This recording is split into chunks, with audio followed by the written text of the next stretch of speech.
Okay, welcome in. I'm gonna dive right in because we do not have much time. I want to get moving right now. Right now. We're in jam time. We're in jam time. Woo! All right, so I'm gonna bring up a new section in FigJam for us to brainstorm on. This is gonna be our GMTK Jam 2024. We're gonna make it a dark red. All right, there we go. Whoop, whoop, whoop, whoop, whoop. And nuke that. There we go. Okay. Scaling balls. Welcome in, Incredibro. Prodigal Son, welcome in. Good to see you. Hope you're all well. Tiny Devil, welcome in right out of the gate with the hat tower. 8Con, good to see ya. Holy cannoli. Okay, yeah, we're diving. We're diving right in. No intros today. No intros. We gotta just move. We gotta move on this. You must be distracted so that you can make my game. Can't hear you, commercial. No, is it really commercial time already? No, shut up. 8Con with the first. Stop moving. Oh, Prodigal, good to see you. I hope you and Drums are gearing up for a fantastic GMTK. That's what Attack on Hex Island came out of, right? Oh, dear. All right, we're going to do the bow tie 5th hat because my wife keeps stealing my hat. All right, see you, Prodigal. Finally not playing Undertale. I can watch again. There you go. Tiny Devil, so were you not watching because you didn't want spoilers in Undertale? Or because you didn't like Undertale? I'm very curious. Very curious. Okay, so we have our theme. Built to scale. Okay. Bloop, bloop, bloop.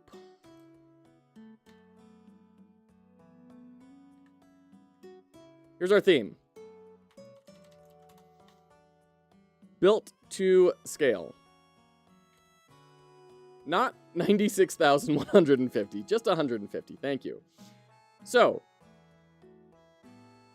didn't want spoilers. There you go. There you go. Good. I'm glad. I'd rather have that. I'd rather have people not watching it so they don't get the spoilers, because I am incredibly happy I went into that experience spoiler-free. That is 100% the way to do it. Blew my mind. You can just make a game which is scalable. That's impossible. The scalable code is a myth. Ancient technologies that built the pyramids could scale code, but not nowadays. That's lost to us. That's buried in Atlantis. Okay, so my idea that I have been not working on, but thinking about, and I'm committed to for about a week now, is Cursorblade inspired score attack with King of the Hill mechanics. Okay, so what I mean by that is we have our game screen here, right? Can I not make it transparent? For real? Okay, transparent. There we go. No fill. And then, well, I would do no fill. Border. There we go. Okay. And then we have a circle here. Gonna make it transparent. This is a circle. We have a cursor. We're gonna represent the cursor with this triangle. This is the cursor. Boop, boop, boop, boop. Your objective is to move the cursor inside the circle. While the cursor is inside the circle will charge up. So, oh gosh, FigJam is not meant to do stuff like this. There we go. So now, say you as orange.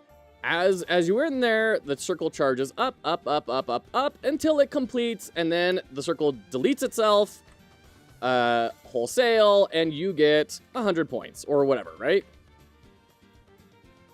So that's the idea. And the thing that's going to make this a game, scale this down, is that while you are doing that, hold on, let me also get a kind of growing circle in here. While you're doing that, there will also be, let me just get some real quick here, bloop, dangerous bad guys popping in off the side of the screen that are shooting bullets at you.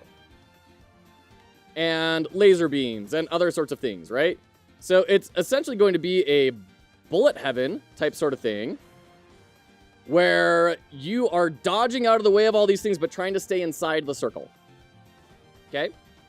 That's the thought, and you just try and get a high score. More and more of these things pop up and start messing with you over time. Okay? Easy game. Easy game.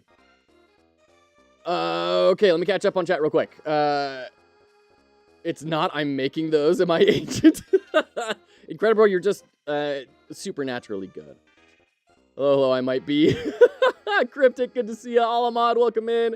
Superliminal Inspired will be better for me. Cool. I hate mobile new UI. It's coming. I've heard a lot of people complaining about the mobile UI. Indie Maniac, hold on, let me get some water. Good to see you, by the way.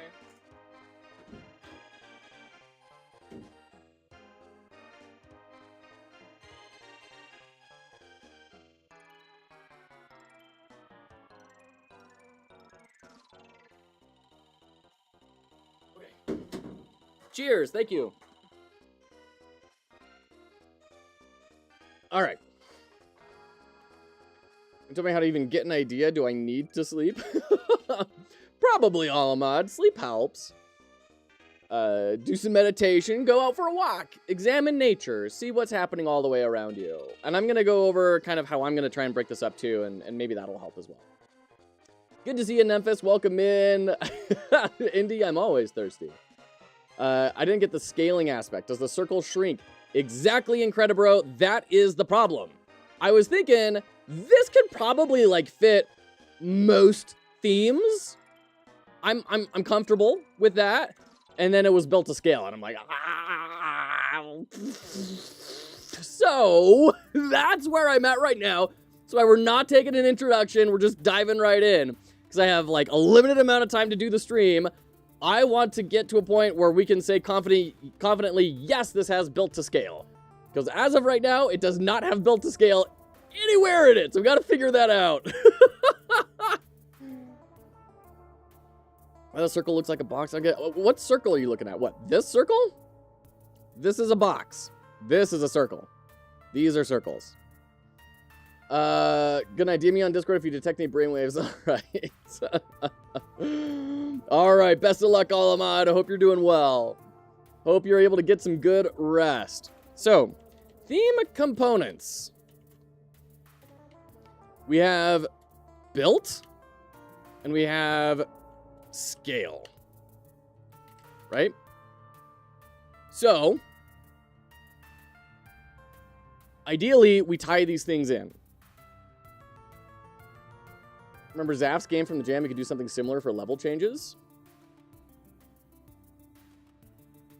Oh, kind of like growing and shrinking. I could see that where like you could skin it as like you are a cellular amoeba coming in here or something, or a nanobot or something, and you are patching something up. And then as you patch it up, you get bigger and then move to more parts of the system. All right, that's kind of an interesting idea because that does actually tie in building and scale. So nanobots, repairing. Let's go a little bit wacky. Repairing an anime cyborg protagonist.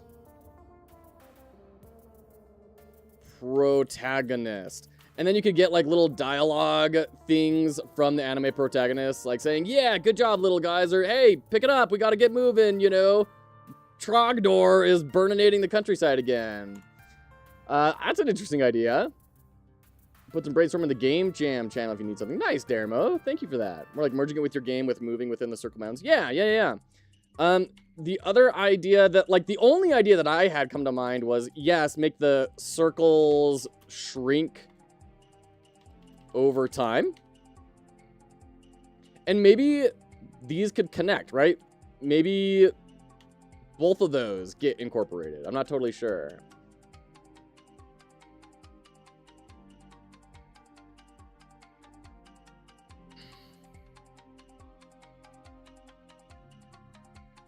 All right. Got a Discord alert. Why did I... Oh, okay. Gotcha. Found it. Great. Okay. Could also be a white blood cell defending your body from disease. It's true, and that's effectively a very similar idea. The only problem I'd have is, like, how do we incorporate these into being diseases? It feels like a bit of a stretch for me. And I like the nanobots repairing thing, and you get 2 bigger and bigger components. The only issues that I'm having with that is now we have, like, a lot more art we need to do. And we need to... It's not incredibly mechanically integrated, right? It's kind of narratively integrated, but it's not... It's really just, like, swapping levels. It doesn't really...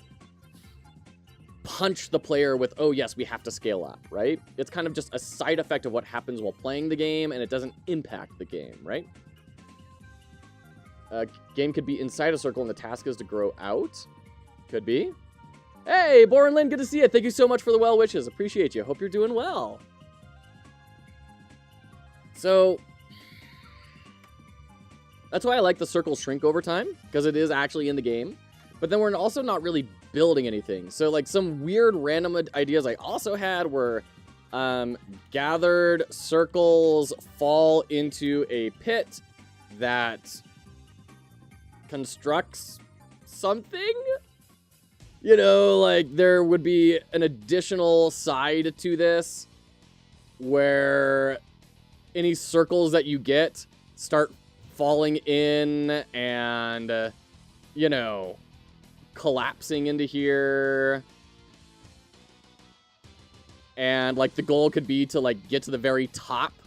And if you get to the top, you trigger some sort of mode. I don't know. Tetris sort of a thing. I don't know. All right, take care, Alamad. Take care. Have a great rest. Hey, Hidao, good to see you on YouTube. How's the jams going? Well, I mean, these are the very first moments. We've been streaming for 12 minutes. So we're trying to contemplate, how do I fit this game idea that I've had into the theme of built to scale? That's what we're looking at right now. Make a shop. I don't know how that's necessarily built to scale. Also, weren't you going to bed?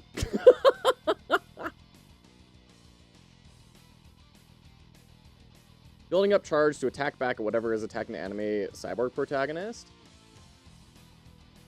That's interesting.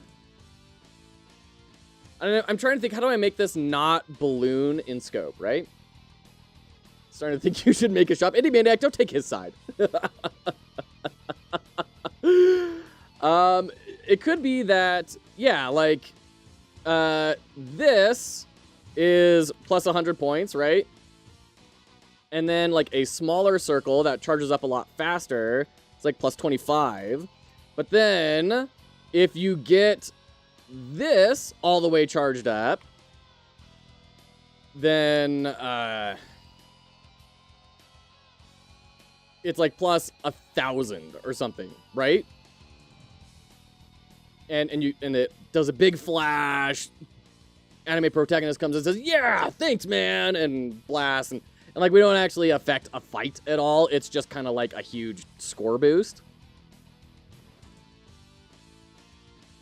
But you're a ball and your task is to become a planet. Hellraiser, we did finish it. Yeah, the full playthrough is up on YouTube. Like, you slowly earn money and then get faster in earning by shopping, and then you can use those earnings to earn faster, something like a scalable tycoon. That sounds fun. It's just not the game that I want to build, but you should definitely make that, Alamad. Sounds like you've got an idea. I think you should run with it. Go do a back-end microservice with Postgres or something built to scale. Oh, man, that's hilarious. Alamad with out of hat. You know what? I'm out of hats. So, at least I'm out of the normal hats. Oh, in comes the Witch King. Okay, all right. Forgot to tell you to make another save file in slot 2 in case you ever wanted to go back and play through the true ending. That wasn't the true ending? Was that not the true ending, Hellraiser? So I did actually do the true reset. And immediately afterward, started to get my wife to go play. So I need to convince her to keep playing. I told her, you have to play at least until we get out of the ruins. At least until we get out of the ruins, and then you can make your own choice.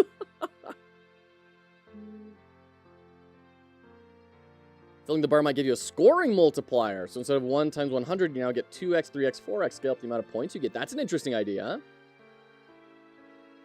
And then, like, you're kind of building your score multiplier. You're building and scaling. You're building a score multiplier, which scales your overall points.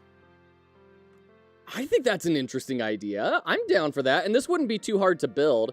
We just spawn in the same object over here on the side, have it fall down, and it's on a different collision layer for like a second.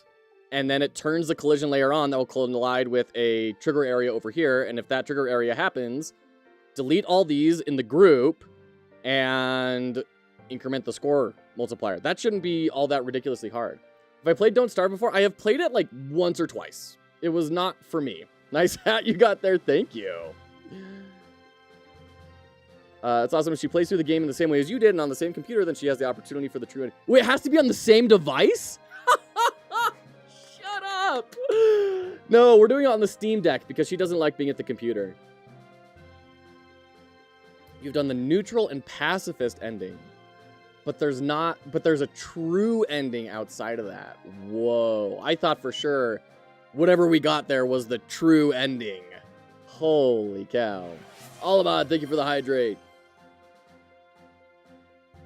Holy cannoli.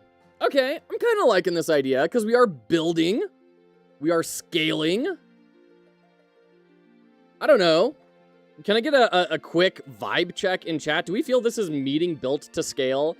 Like, it kind of makes sense to me, but I don't know if I'm just trying to, like, convince myself that it works. I need some voices of reason. True pacifist. I got everyone out. Actually, no. There are people that didn't want spoilers, so maybe I won't talk spoilers. Let's try and leave spoilers out of the chat, because there are people actively in the chat who still don't want spoilers that are planning on playing Undertale. I'm not a voice of reason at all. Well, I mean, obviously not Indy, but, like, anyone else.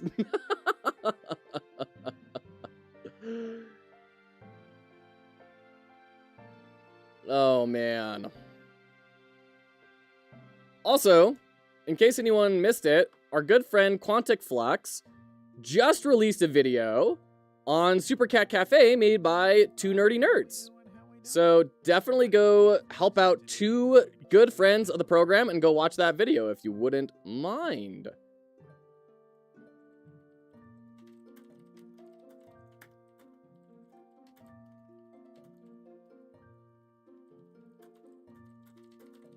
All right, cool. Great. Definitely go check that out. Help out Quantic Flux and two nerdy nerds. I would deeply appreciate it. I would consider it a personal favor if you would all go watch that video. Am I calling them nerds? Absolutely. They're brilliant, wonderful, delightful nerds. Okay. I think this is what we go with. I think this is what we do. So, let's do some quick documentation. I'm not going to do a super in-depth GDD. I'm going to grab kind of a really bare bones type sort of thing. I'm going to skip target audience. I'm just going to grab gameplay. And let's see, do this. I do think getting inspirations is going to help. And a quick UI section. Okay. Just get the bare bones of a plan thrown together. Okay. So, this is going to be, charge the circles with your mouse cursor while dodging enemy bullets. get the highest score you can. When a circle is fully charged, it is placed into a column that, when high enough, adds to your score multiplier. Get the highest score you can before taking 3 hits. I don't know. Let's say. Okay, so this is going to be manual dexterity and frenetic dodging taken to a high degree. We constrain the player with the goal of the circles while causing danger with projectiles. The player should feel high tensity, but also the ability to stay in control while things are going crazy. Push your luck style emotions. This is me being very lazy about all this. We're gonna skip genre. Theme. Yeah, let's write this down. Grab this. Boop. Inspirations. What are some inspirations? I mentioned Cursorblade. Cursorblade.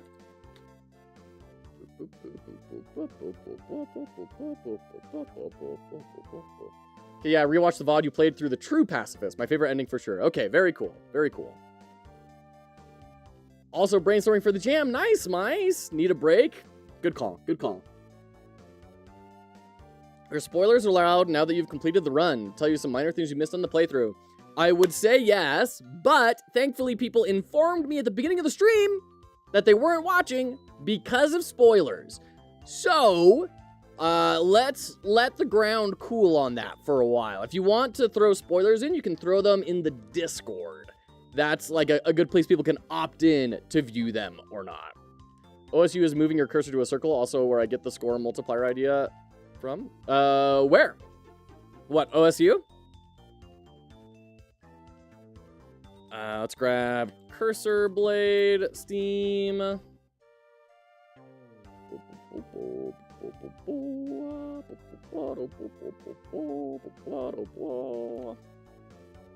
Okay, Cursorblade.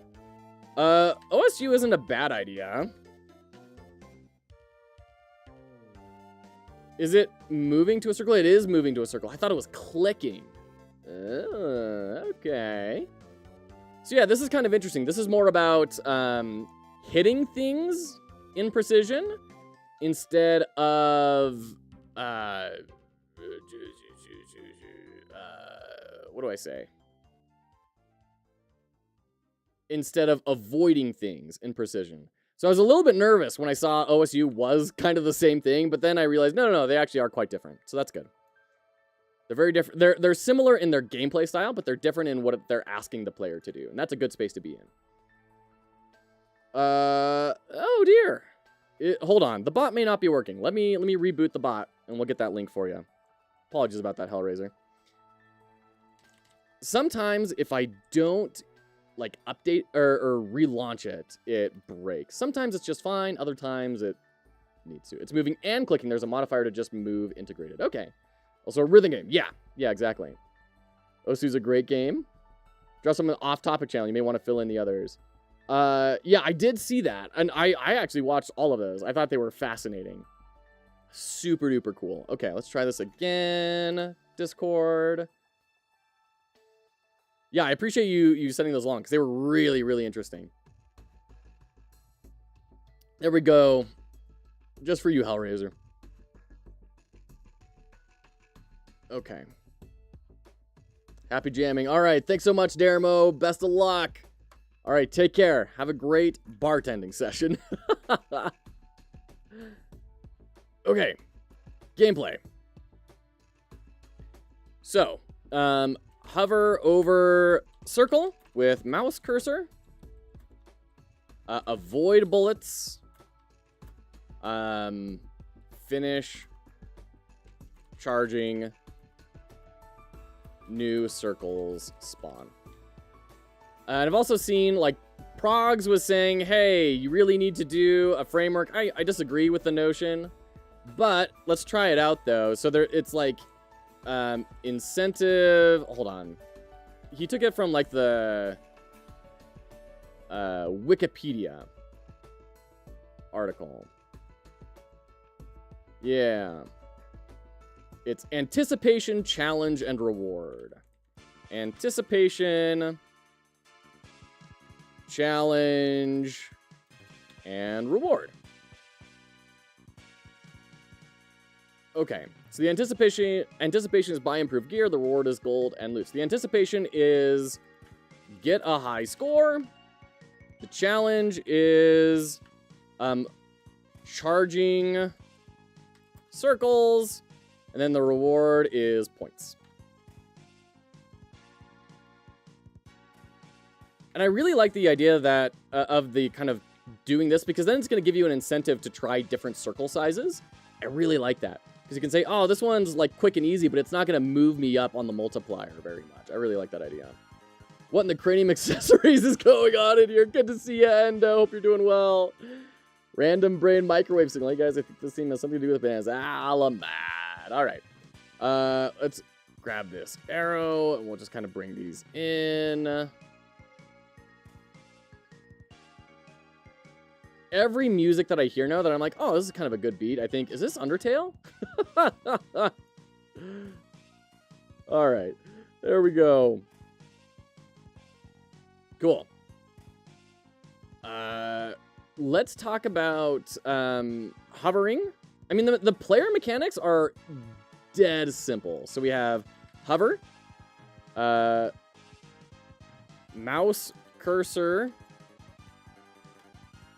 will charge the circle it is in at a rate of, let's say, 10 per second. And then we'll have different circles of different sizes.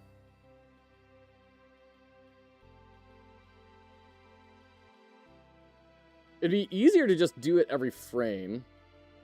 Well, nah, let's build in the cooldown timer. This is fine. This is fine. The secondary mechanic is building the multiplier tower. So circles, when charged, will fall into a column on the side of the map. Upon reaching the top of the column, all accrued circles will be deleted, and the score multiplier increments by 0.25. Let's say. Let's just start with that. And I'm trying to get more numbers in my design documents. That's a good, healthy habit to get into. Starting a small space accessory company and then growing up to something like NASA making rockets. Sure, yeah. Sounds great.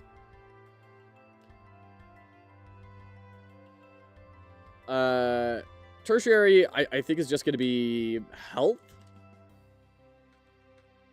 On making contact with an enemy bullet, lose 1 health. And become invulnerable for 0.25 seconds. No, let's say like 1 second. Yeah. Okay. Special callouts, probably not really any. I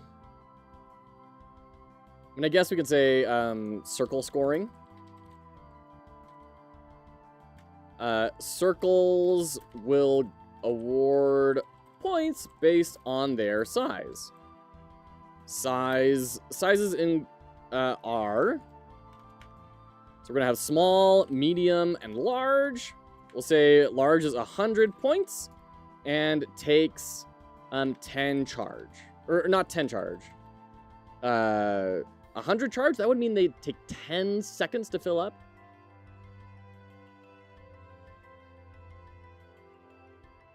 Let's take it down to 7. Let's say 70 charge. 10 feels like a long time. And then we'll say 50 points for medium, and then we'll say this is 35 charge.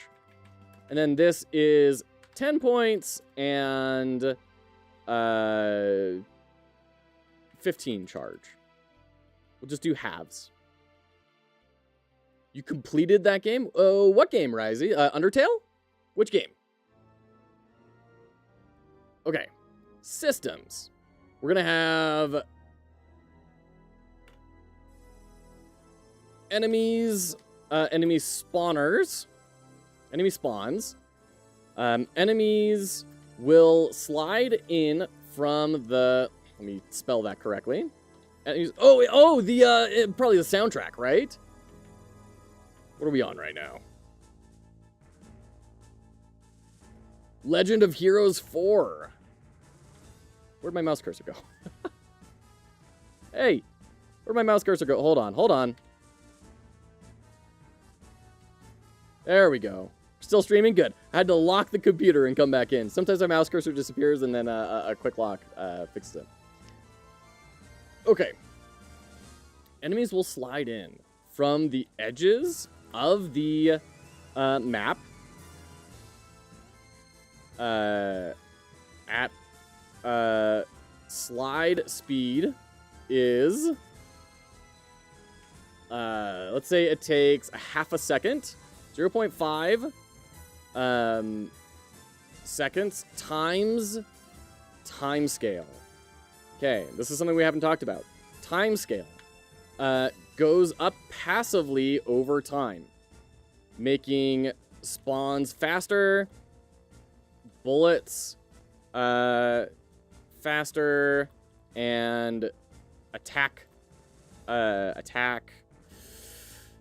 rate higher. As a stretch goal, unlock new enemies to come in at this time as well. This game is going to live and die on the enemies. So that's where I want to spend the most of our time. I want to get everything feature complete today. If I can, that's probably not going to be possible. Maybe tomorrow, and then Monday will be our polish early in the morning. Okay, 0.5 seconds times time scale. So starts at 1 and goes up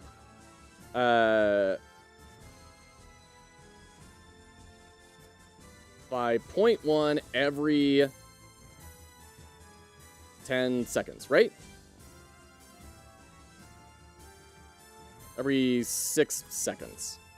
So every 10th of a minute, it goes up by 0.1. So, oh, that's probably going to be outrageous, though. Let's say every 30 seconds. So every, 5 minutes? It will go up by another incremental amount. Okay. And let's change the slide speed to be 1. Yeah, I like that. 4 spawn markers along each edge, not randomized, along each edge. The tricky thing is, enemies will need to flip their X/Y scales depending on which wall they spawn on. Okay. All right, good night, Alamad. Enemies. We're going to have a cannon. Shoots waves of 4 bullets with a pause of 1 second times time scale. Shoots, let's say 3 waves of 4 bullets. Okay. Oh, come on. Then we've got the Tesla cannon, which will be full row/column blast from the tower. That lasts for let's say 1 second divided by time scale. And we're gonna go right through ads today, by the way. Sorry, we gotta just move. In addition to enemies spawning, we also need a each tower will have a warm-up time before shooting of 2 seconds times or divided by time scale.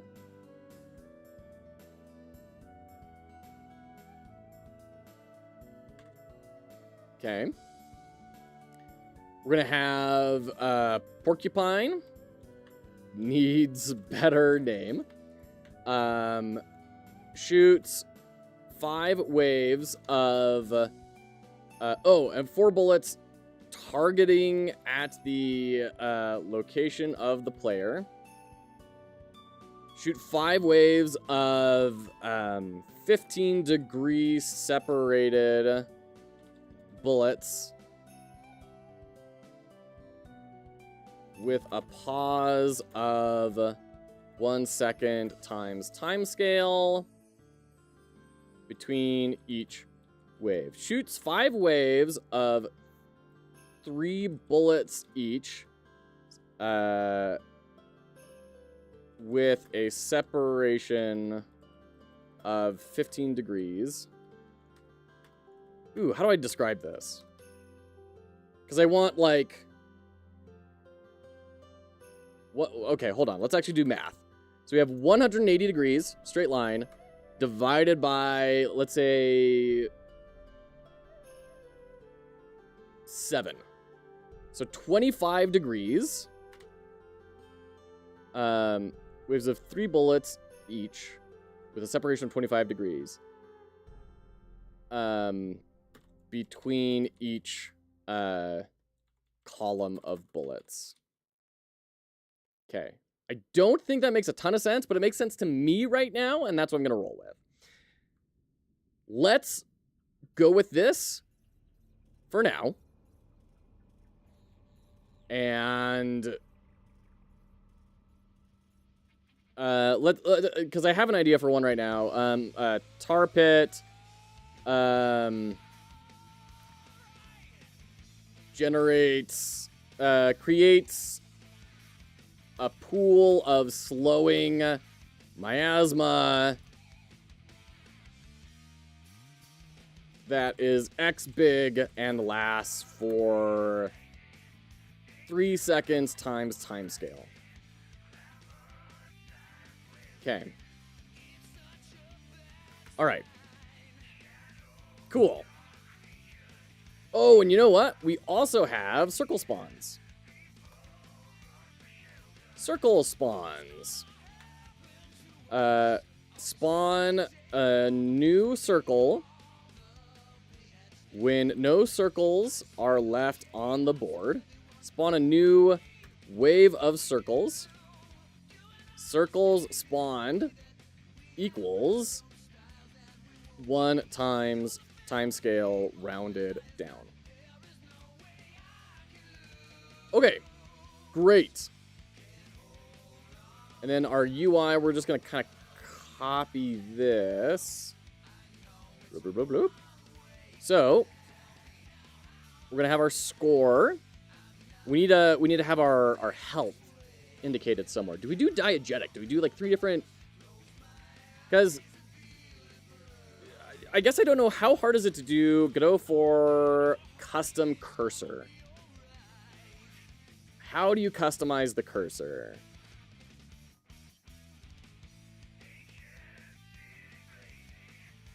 Okay, so it's input.set custom cursor name. Okay, that doesn't seem outrageous.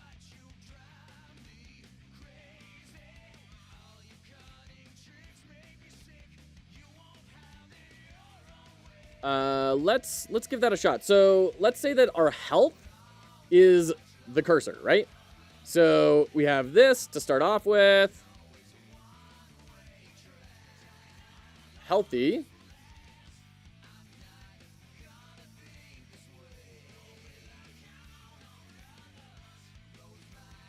And then we'll just do this, and we'll do wounded. And this is not going to be the actual sprites for the game. Just getting the idea.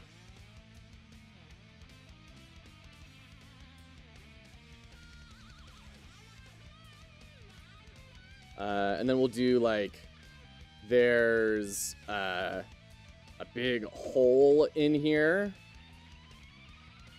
with a red throbbing sort of thing. That's near death.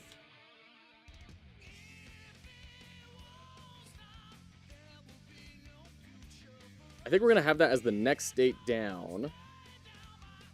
And then we're going to get rid of all this. We're going to add in, like, you know, corners are missing now. And we're a little bit janky, right? Whoop, whoop, whoop, whoop. Heavily wounded. Come on, delete. There we go. So this is, come on. 3 health, 2 health, 1 health.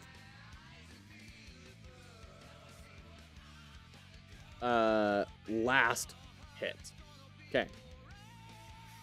So you can take 1, 2, 3 hits before, and then on the 4th hit, you die.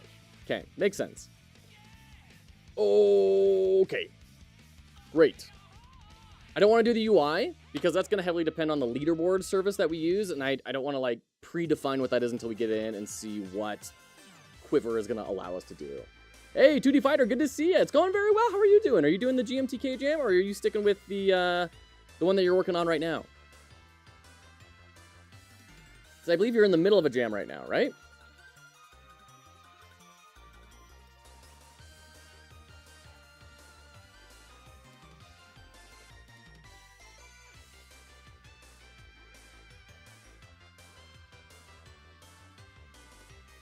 Okay.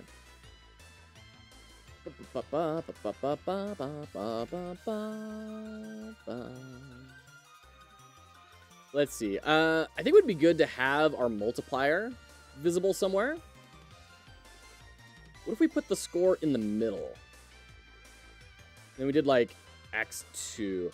Let's go to Game UI database and take a look if we can at like what Balatro does for its scoring. Not that I think Balatro is the best indicator of how to do UI design. I've got a lot of problems with Balatro's UI. Yeah, this is kind of interesting. Not doing anyone at the moment making life decisions with D&D. I hear you, 2D Fighter. I hear you. You're reading that player's manual?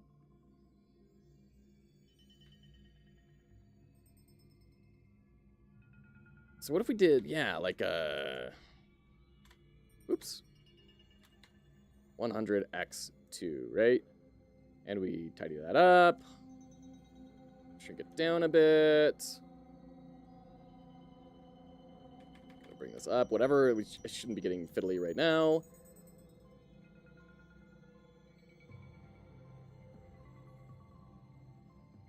And then whenever we have something that happens, we can flash this up. A little score kind of floats up from it. And then this will womp womp, right? Same thing over here. Flash, blah, blah, blah, blah. All those get deleted. Boom. Increase, right? Okay.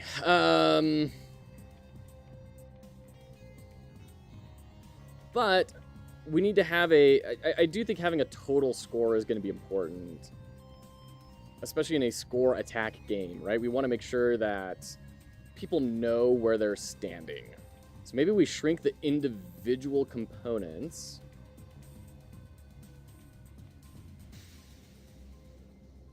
And then say like, oh no, we can't do this. Never mind. Okay, see, this is why I'm glad we're thinking of this. We can't do it this way because this means your total score times 2 instead of what I mean it to be, which is multiplier applied to anything from here on out. Ooh.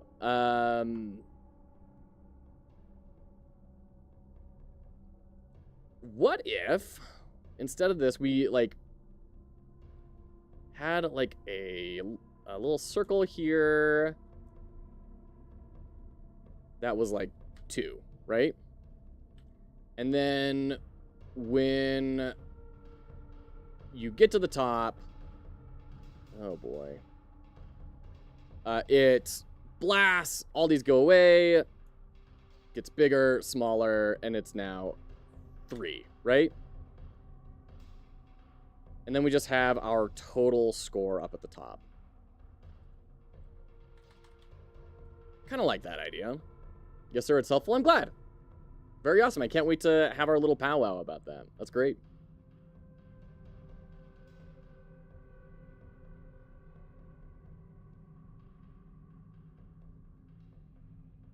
Okay. I'm liking this. I'm liking that we're driving a lot of focus straight to the score, and we're keeping simplicity. We have a lot of diegetic elements with the health being here instead of like a health tracker up top. We have the circles expanding to tell you how much it's charged. I also need to write down if the mouse cursor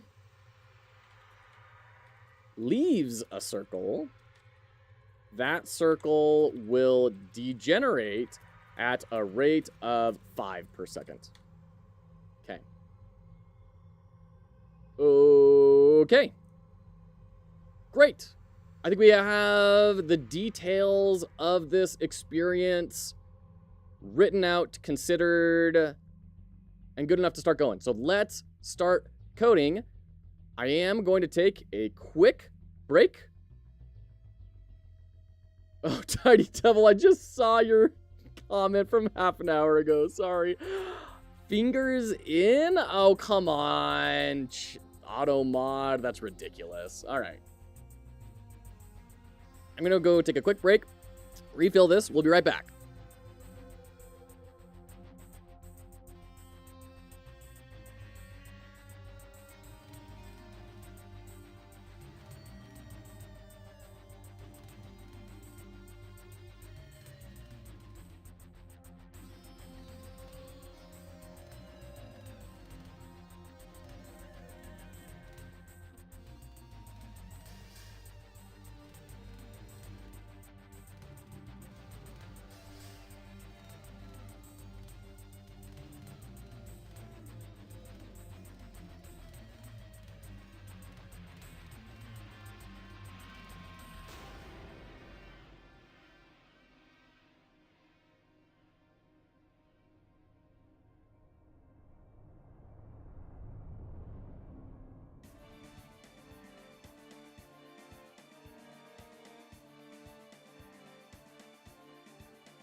All right, welcome back.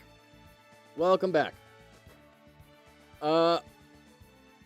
Alamat, I think that's a very funny idea. There's actually an old story about that, of like an old man that progressively cuts down the chair and all the furniture that his wife uses so that she thinks she's getting shorter and smaller over time. Very cute. Okay. Cool. So let's go ahead and make a new scene. This is going to be our main scene. This is going to be the I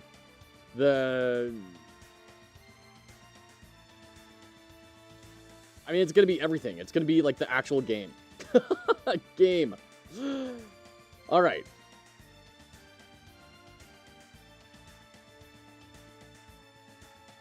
Cool.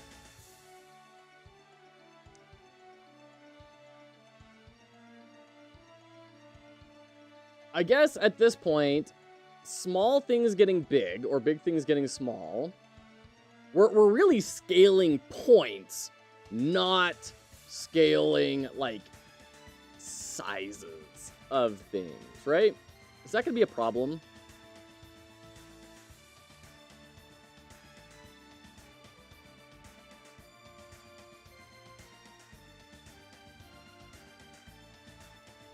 Before we start coding, do I need to rethink this a little bit? Because all we have right now is like that tower idea.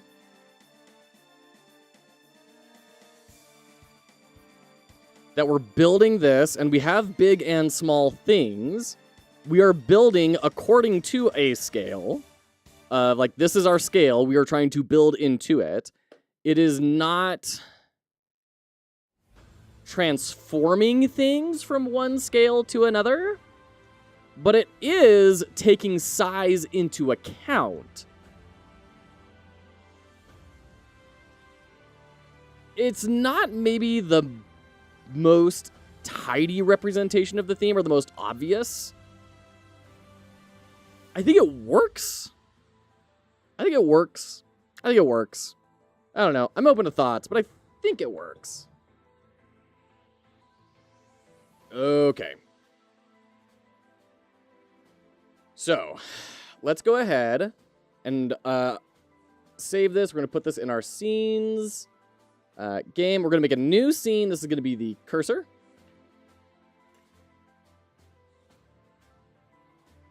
Is the idea to incorporate with the theme enough if it expands? Is the I'm not following, Alamad. Are you talking about your idea too? Or like my idea? I'm a little lost. We're gonna make an area 2D. I'm gonna make a collision or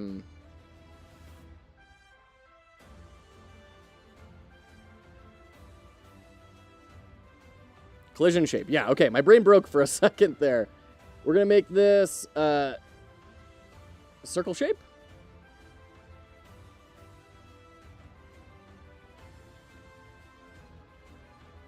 Okay. Oh, we need to add a sprite 2D. Okay. Your idea. I think that's a really good idea. That's you getting smaller. Like, I think that fits in the scaling side of things, that you're seeing yourself get smaller and smaller and smaller over time. I think that would totally work. Congrats on your second place win, by the way, in your most recent jam. That's super cool. Big congrats.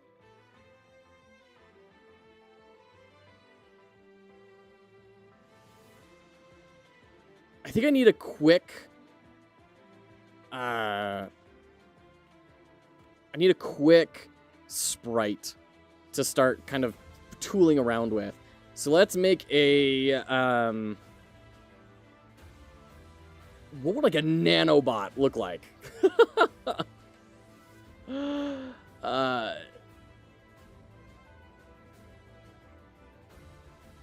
Okay, this is an interesting idea. Like a circle with essentially just like 3 lines coming off of it. And then we round it. We round it. There we go. And we make it chunky. Then rotate.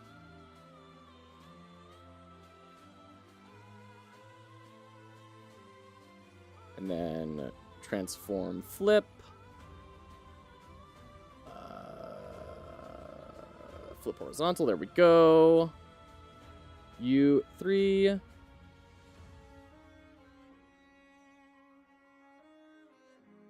of group together. Get centered. Well, that's not what I was hoping for. All right, and then we'll add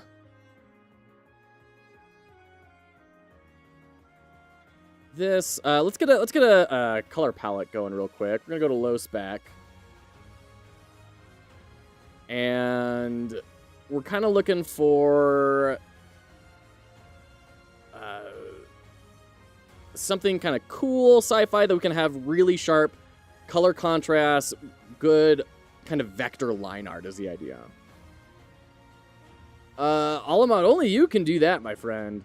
Think about what future you is going to think about you right now. Is future you going to say thank you? Or is future you going to say, I wish that I had maybe tried something?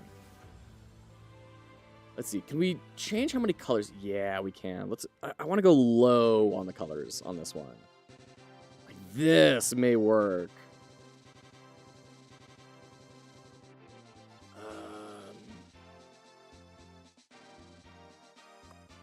Let's expand maybe a little bit because we want a background. We need the enemies, and the enemies can all be one color. And we'll just differentiate them with silhouette. That's fine. And projectile can all be one color and everything. That's fine.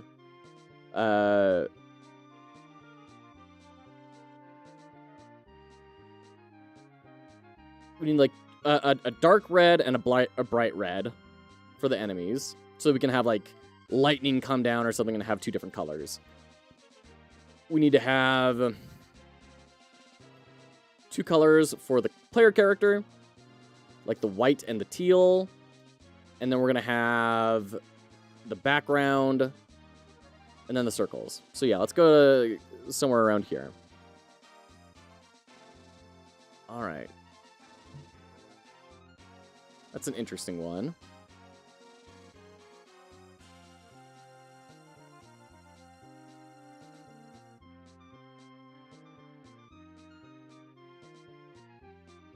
This is another interesting one. That's pretty close to what I'm thinking of. I kind of like this one, actually.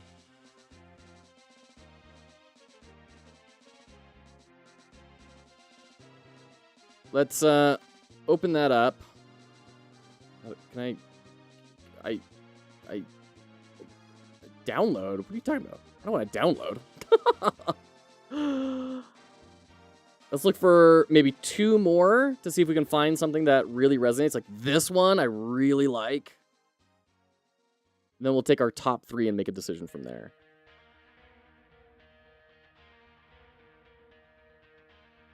Man, you need to be a better designer than me to make this color palette work. That's rough. But, I mean, there are really good examples. They clearly are good artists.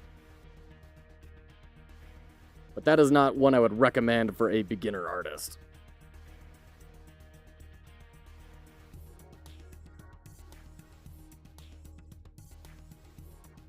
Okay, well, we don't have too much time. I don't want to futz around with colors too much. Let's go ahead and grab these.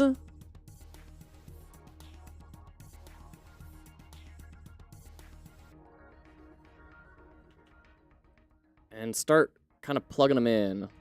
Boop, boop, boop. Okay. So, 3 lines. What if you were this color? You were also this color, but then you were this color. So that's what this option gives us. And then what if we change all of you guys to be this, and then you, we will change to be that. I'm liking this version better. Yeah, I'm liking the one on the left. Okay. I'm not gonna make a final decision. I do want to keep making some alternative, or not alternatives, but more objects. So let's do our bad guys. So we'll make a square base. This will be the cannon. And top left, we're gonna scooch in a whole bunch. Yeah, let's say 345. I like that. And then we're gonna put this right in here. And then Alamod, thank you for the hydrate. Appreciate you.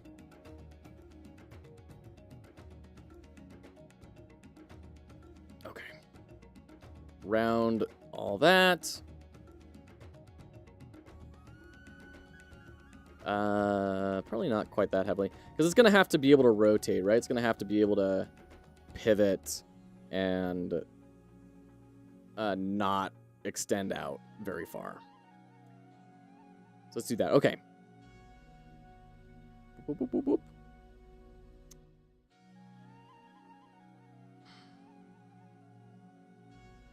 Let's modify some of these corners here. 200. 100.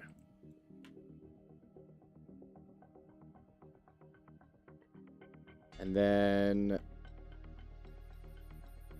because like what the visual inspiration I'm getting for this is kind of like Nova Drift, right? Which, by the way, recently came out in 1.0, and they did a really compelling write-up on the history of the project. For all of us game developers, it's a fascinating read, incredibly interesting. This kind of negative space for line art is really interesting to me.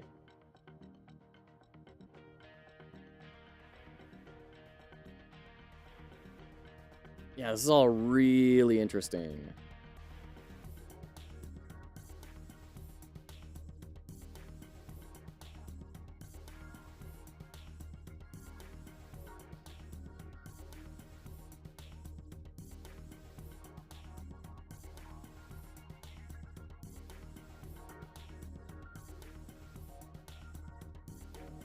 All right. Let's try that out. Just gonna bring you in, and then we're gonna add a stroke.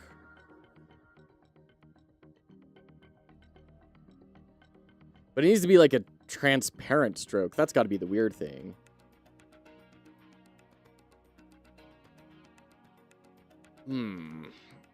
Is it going to have to just live on top here?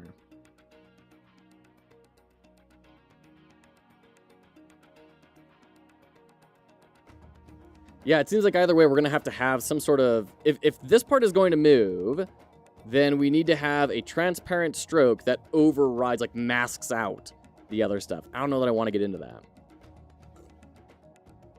It's kind of too much for me.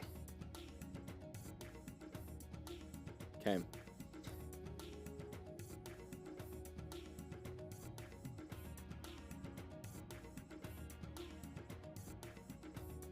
I mean, we could just do that. Could just do it like that.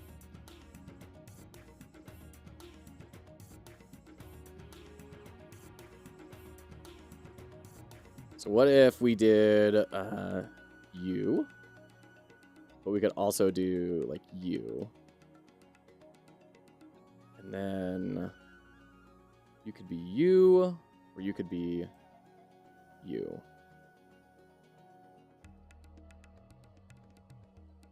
Okay. I'm not thrilled about this shape.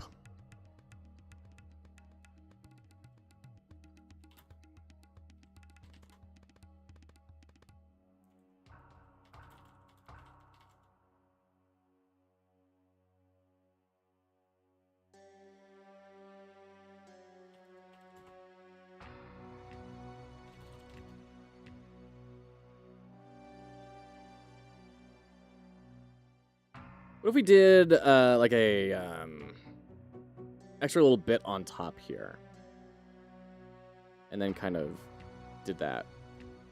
I like how that kind of breaks up the silhouette a bit. Hey, Mothman, good to see you, friend. How you doing? Hope you're all well.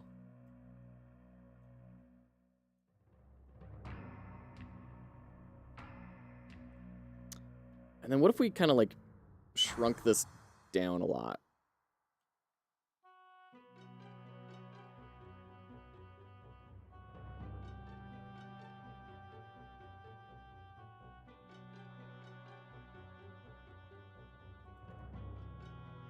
Zero, zero.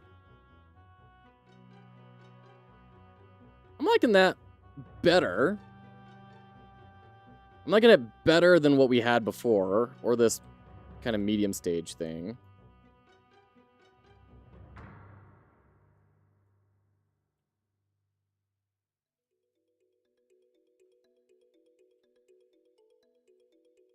Okay. So that's kind of our base for how we're going to do these enemies. So we have, how many enemies? We have, what, 3, and then 1 is a stretch goal if I can get it worked out. So we're gonna not worry about that one. So we have the cannon, the Tesla cannon, right?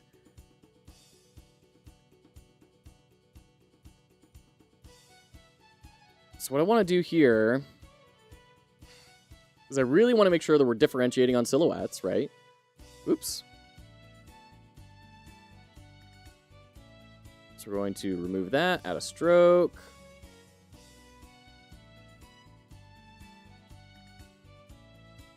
Whoop. And then you. Boop, boop, boop. I think we can make these thinner. Tidy up. Nope. Okay. There we go. Tidy up. Nope, stop. What are you doing? There we go. Kind of expand it out like that. And we need to shrink it all down. We lose the hole in the middle, but I actually think that's fine. I think that's totally cool. Okay. Color. Wait, no. We don't have our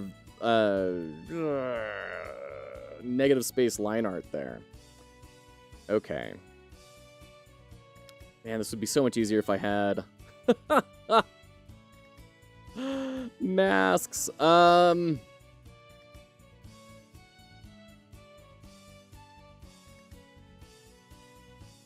This is the big thing is this guy. So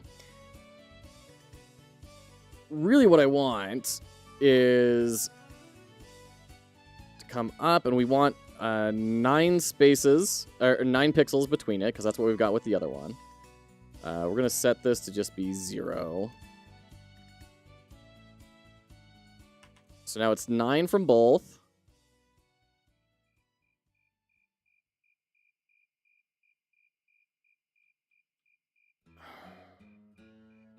I think we just do this.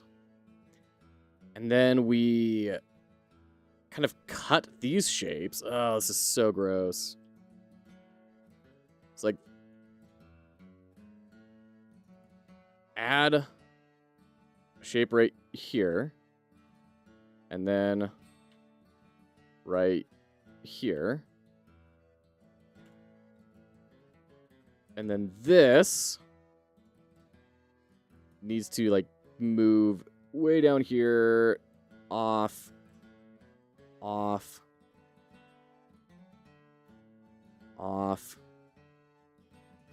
add in another point, bring you down here. Oops. Come on, drag the handle. There we go. Drag the handle. Drag the handle. Okay. And then get that perpendicular. Okay. You. Let's scoot you out a bit. Grab you guys. Scoot you out a bit. Okay. How does that look? If we kind of replicated that down, would that work?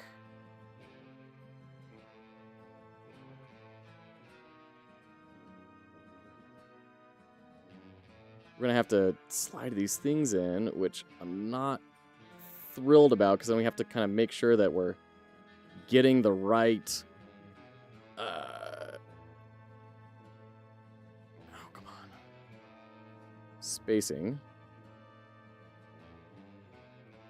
Come on, why are you being so hard to grab?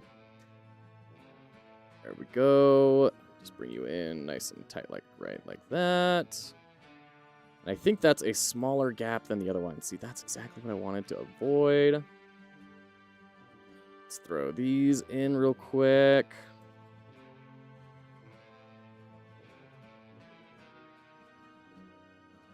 Okay, so here's what we're going to do. We're going to grab a rectangle. It's going to be the same width as this.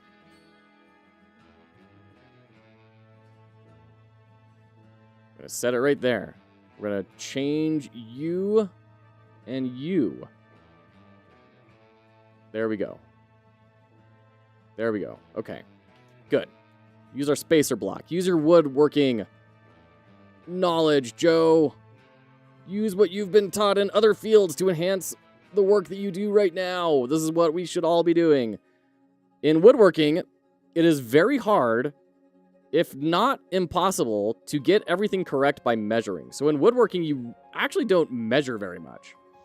In high-quality woodworking, what you do is you use real-world constraints. And so they have things called like spacer blocks, right? So you have a piece of wood or metal that is the standard measure for however big it is that you were trying to make it. And you don't really care what the measurement of that thing is.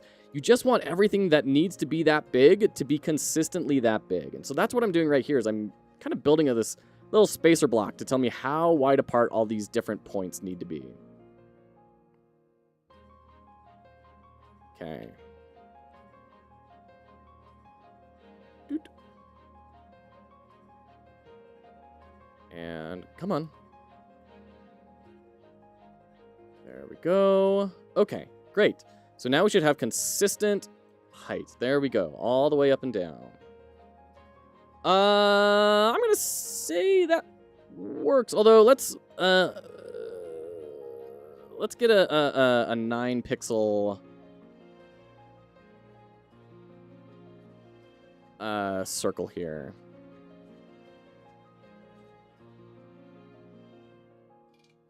So it's 184, so it needs to be 9 pixels bigger than that. So 193. We're going to center these. We're going to put you right on top of this guy, and then we're going to come in, we're going to add a point right smack dab in the middle. We're going to drag you down to the bottom. We're going to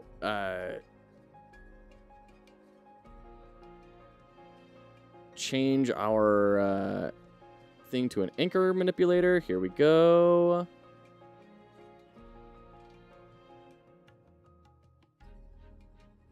Okay. Now we're going to drag these points. Come on, drag these points till they're up. As you can tell, Figma is not really meant to do complex vector illustrations. Kind of doing this a little bit more than what it wants to do, but I think it's going to do good enough. There we go. Awesome. There's our Tesla tower. Done. Let's make the different colors.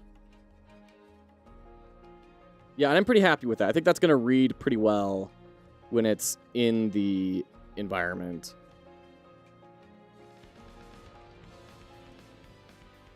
Okay, cool. Next up, the porcupine. Yeah, this should be a fast one, I think. Because all we're going to do here is take our corners. 500, 500. Do we want a little bit of flat there? Oh, okay. Doesn't matter. Great. So we're going to do that, and then we're going to do conical type sorts of things in 25-degree increments. So let's get a rectangle, try and get the shape that we're looking for. We want the top to be a lot more rounded. We don't even want rounded, really. We want pointed. So what if we do...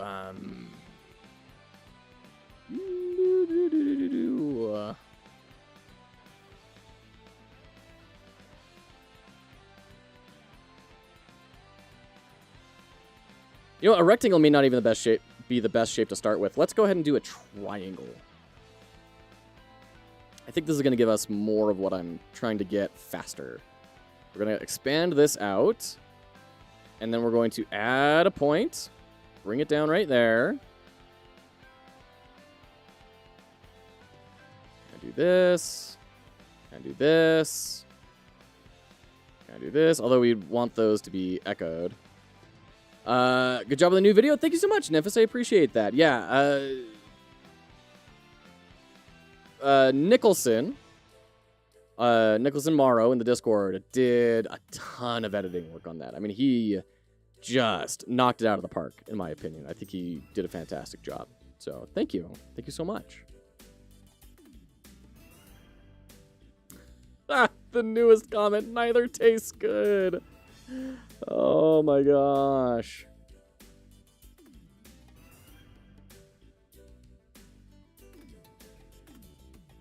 Like licking batteries or batteries? Oh, that's funny. Okay.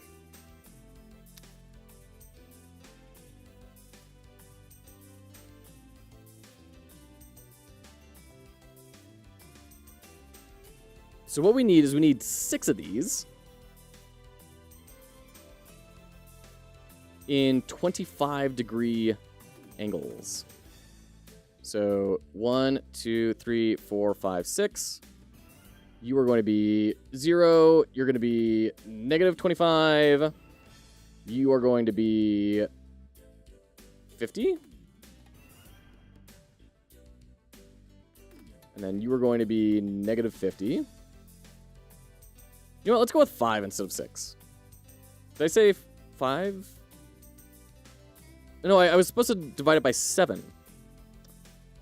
Oh, but that's a full 180 degrees instead of kind of what we're dealing with here of this. It wouldn't make sense to do full 180 degrees because if we did that, this was at 90, right?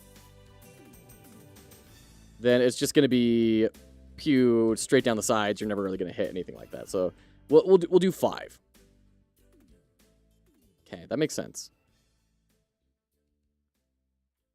Do you think we're going to need to scale these down a bit? Bring you over here, you right here, you right here, you right here, and you right here.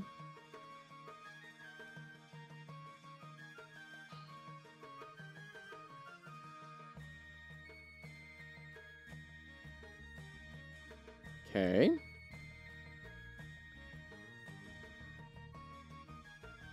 Let's grab our 9x9 block.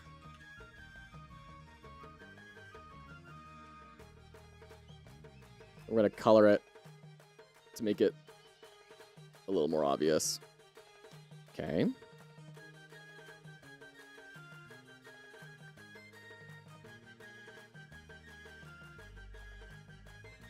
I mean, I think that's kind of okay. Whoops. Rotate, kind of line it up a little bit. Scrunch that in. Move you one in.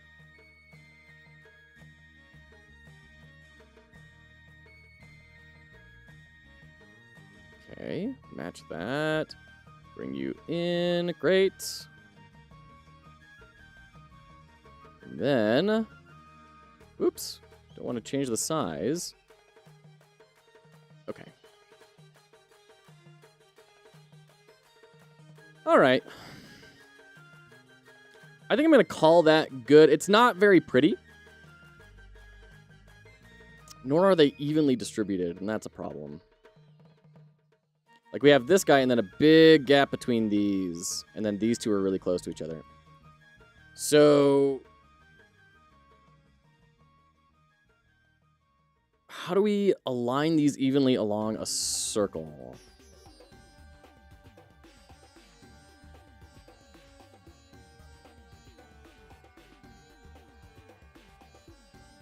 Hey, Aeroaxie, good to see you. Time for all the GMTK shenanigans. Absolutely. Good to see you, Aeroaxie. How you doing? Are you in the GMTK? Are you participating with the 30,000 other people that are also doing GMTK right now? Oh my goodness. It's a lot. There's a lot of people doing it right now. Debating. Well, debate fast. You only got 4 days.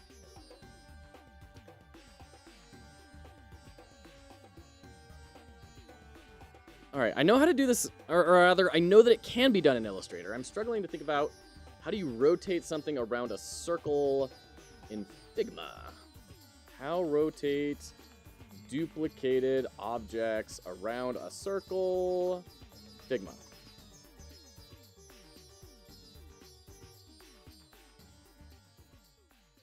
I guess there's plugins for it. Well, all right.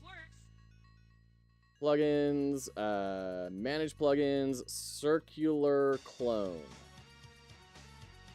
Run. Okay.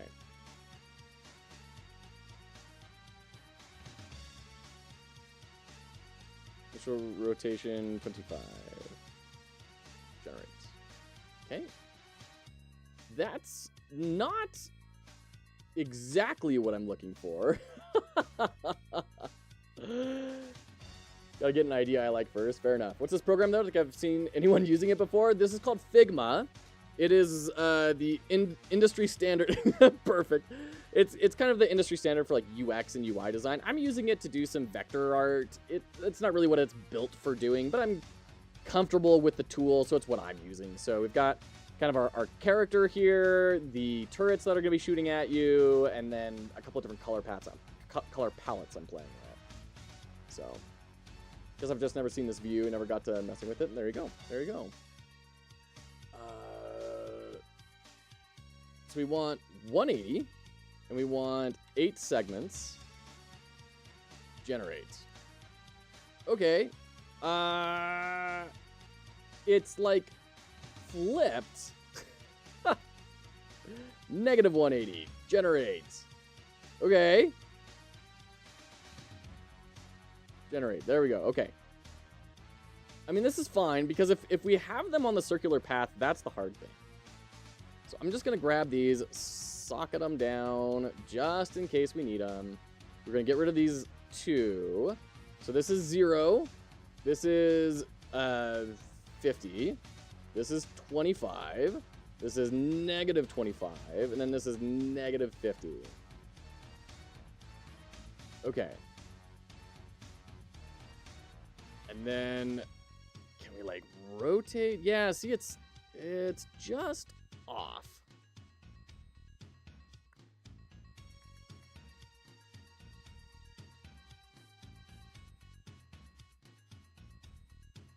Should just use Blender, way easier for laying that stuff out. Oh shoot, that's funny. Just use Blender for everything.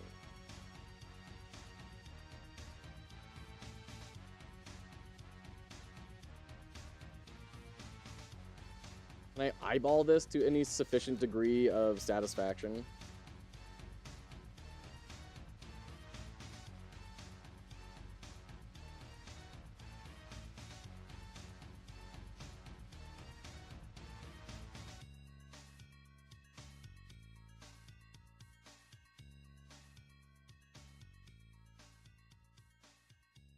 That's a little too tight of a circle.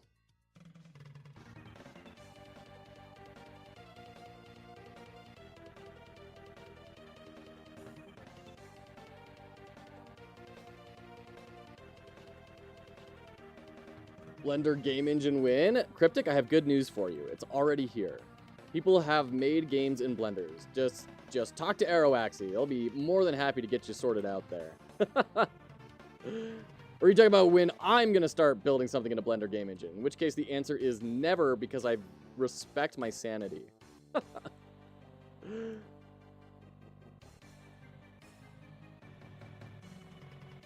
Go, bring you in.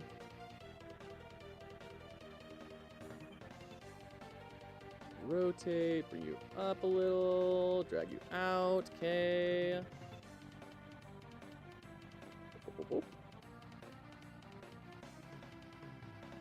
Then kind of bring you out. Okay.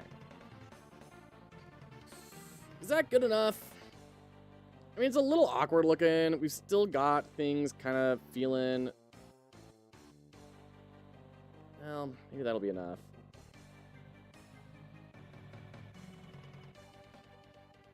Let's get our square back. Gosh dang it. You'd think I'd stop deleting this thing after the amount of times I've been using it.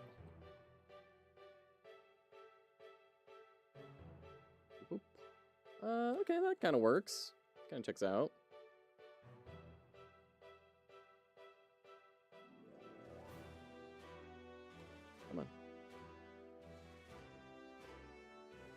It's a little awkward because now these ones on the angle are further out than the middle one, but yeah, sure, whatever, I'll take it. It's good enough for a game jam. Ship it! All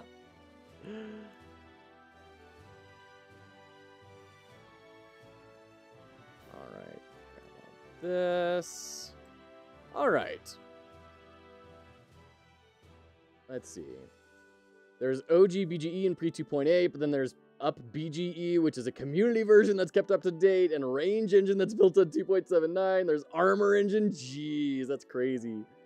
Ever played Beltmatic? I've never heard of Beltmatic. Pretty sure one of them even has a few tools with it. Armor Paint, for example, with Armory. Not many. It does seem like more of a technological question to be answered rather than I think this is going to be the most efficient way to build a commercial product. Mostly because people don't like open sourcing their code and they're not sure if the GPL extends to your own game. Oh, interesting. Where tons of people have fun with Blender 2.79. Wow, that's crazy. We had a community member, Dark Doombringer, that's been using Blender curves for all of his artwork in his 2D games. So in the Pirate Jam 15, his submission behind the curtain. Let me bring this over here. This was made entirely with Blender curves. So he didn't use Blender as like the game engine, but he used Blender to create all of the 2D art for this, which will maybe show up. So all of this was done in Blender, which is crazy to me. Blows my mind.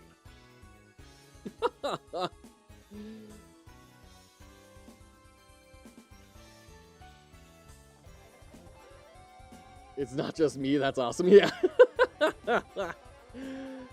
Okay, now let's start playing around with let's grab our actual project dimensions in Godot. So 1158 by 648, 1152 by 648. Okay. All right. And let's say it is this background color, right? And we have our mouse cursor floating around in here. We're going to scale everything way the heck down. Grab our lines, shrink you way down. There we go. I'm going to group that together. And then we have a turret come in, which is going to be very small, like that or something. Jack, with the resub. Thank you so much, friend. How are you today? What game are you making for the jam? So, Jack, the idea is, we're doing this little UI here for it right now. You are going to be a nanobot inside of a anime cyborg protagonist. And your job is to move your mouse cursor onto these circles. Okay? As you move your mouse cursor onto the circle, it will begin to grow. Once it grows and is charged, it will delete itself, giving you score, which will be like up here. What is that? Font. Okay, let's go to Railway just to start off with. Use bold. Throw it up here. And all the meanwhile, these things are going to be trying to shoot at you. So like this will be aiming at you. It'll slide in from the edge of the screen, start blasting you. You're going to have to dodge around the bullets that are going around. And get to keep the circle charging. So you're woo, woo, woo, dodging around the bullets, dodging around all that sort of stuff. Getting the score. As soon as you get this thing charged, then it will, and I should do this over here. Get lobbed into this space. So then we'll get like a big circle in here when it charges. Hooray.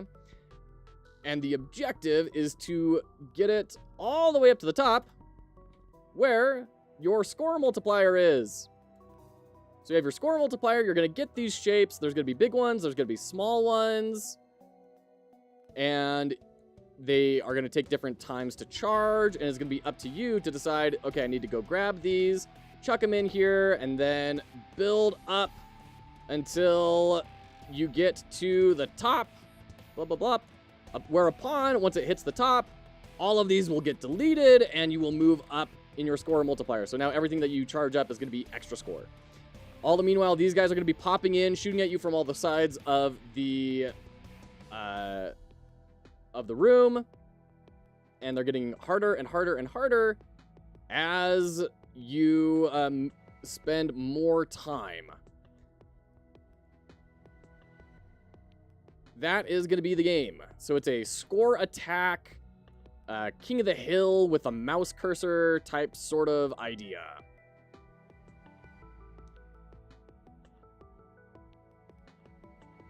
Let's see. I wonder if it's the grease pencil or just curved meshes. I don't know. I did the original UI for Fal's game, Fal in Your Fantasy, all in Blender. I was finally realized I was right when I said it didn't fit. It's insane. I'll stick with Unreal. That's crazy. Days pretty good. I'm glad. And build a shop. Thought you were doing this in Unreal this time? I did too. And then Undertale took a whole lot longer to finish than I thought it was. So we're going to do this in Godot. And then we're going to spend some time with Unreal after that. Because we still need to have like our wrap-up discussion on Undertale where we dive into the actual design and analysis. I've got some thoughts written down. I need to write down a lot more and kind of figure out what it is that I'm trying to say.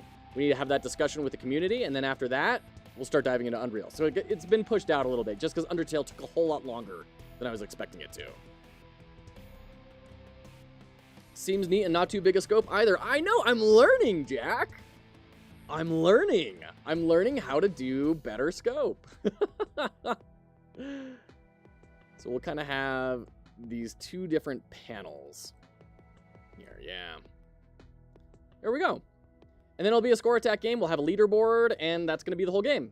So the longer you spend, the more difficult the things will be that pop in and try blasting you, and that are going to make you dance around a whole lot more.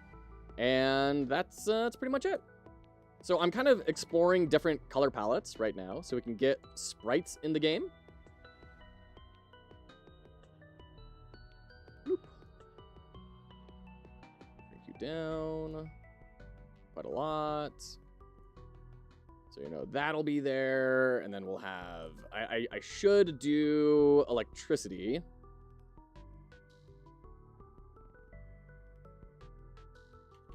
Is there... I wonder. Manage plugins. Electricity. Yeah, I didn't think so. Components? Widgets? All right. I was hoping there would be like a quick way to get electricity drawn in, because I am not a good artist. I don't know how to do that. And so I may actually do a cop-out where we do just a straight line that will extend for the height of the screen. And then we'll do like particle effects around it to make it look a little bit better.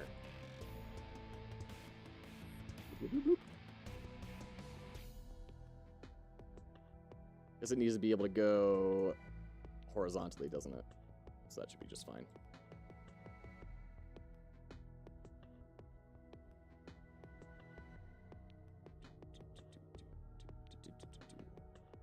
Okay.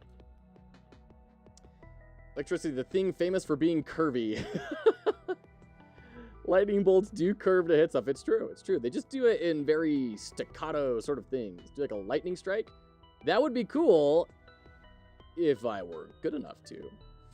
And then we'll just have plain circles for the bullets that these guys shoot out.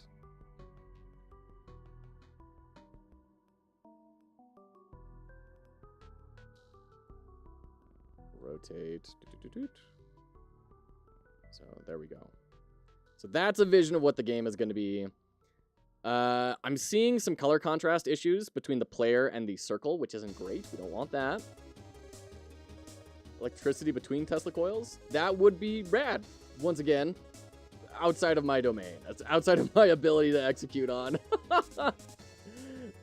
They're straightish with lots of bends. Yes, just like Harry Potter's scar. Have you seen Harry Potter's scar? Just stack little Z and big Z. Boom, lightning.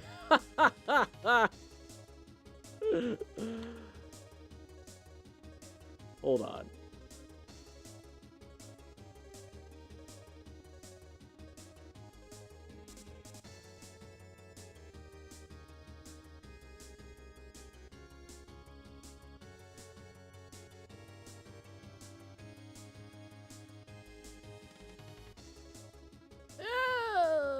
Kind of?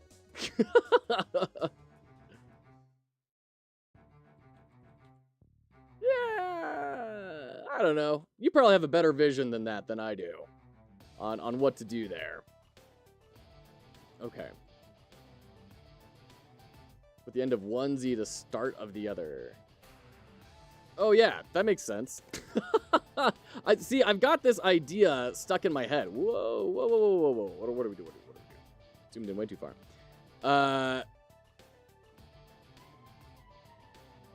Like end to end, not stacked.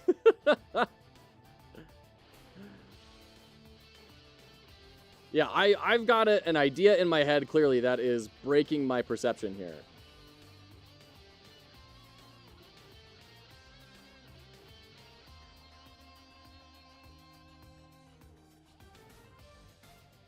I don't know. I'm not seeing what you guys are seeing. Unless it's like, you know, something like that maybe or something. I don't know.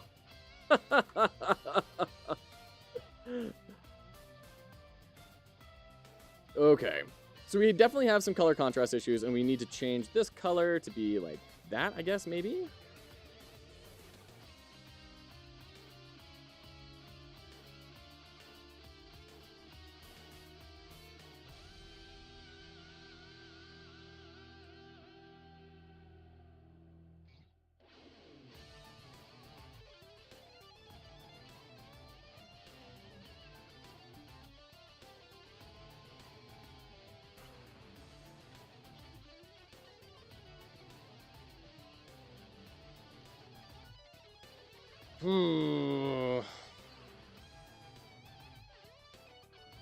We tried. We all tried.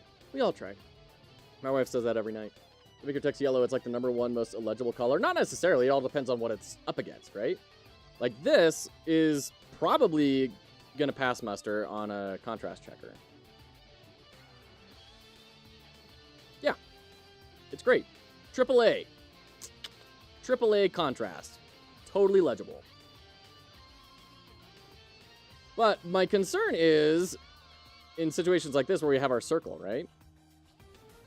So if we do oh no, U and U, there we go. If we do a contrast checker here, it's going to be terrible, right?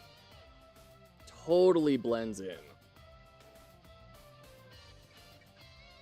But what if we just like make it semi-transparent, right? And then it grows like that. I think that's still decently a good visual cue about what's happening.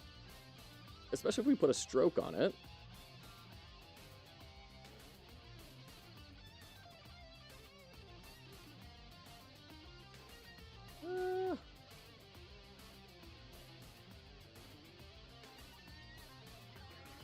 Yeah, no, I'm not loving that. We don't want the red. Guess we could do the purple. I don't know.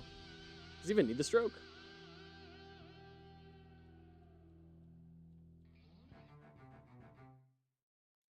Just whoop, whoop, whoop, whoop. That might be fine. That might be fine.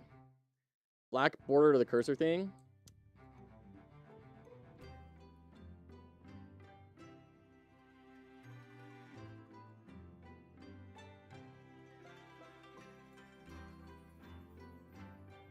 So if we take these and we combine the shape, then we can add a stroke around it.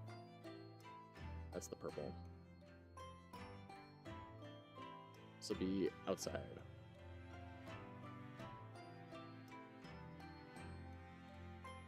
It's kind of interesting. It's kind of interesting. All right, I gotta go take a quick break. I'll be right back.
Okay, welcome back.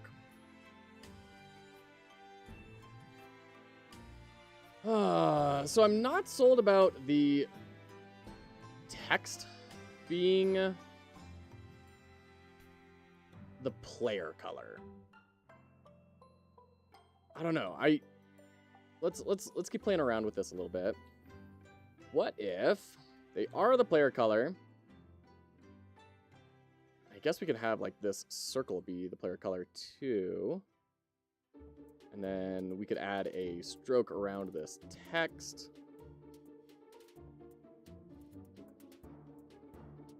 I mean,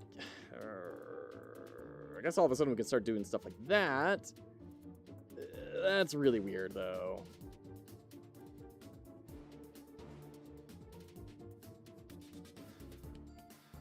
Yeah, no, I'm not loving that. We got rid of the circle altogether.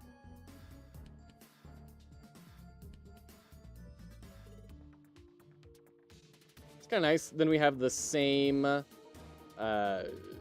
representations in here, right?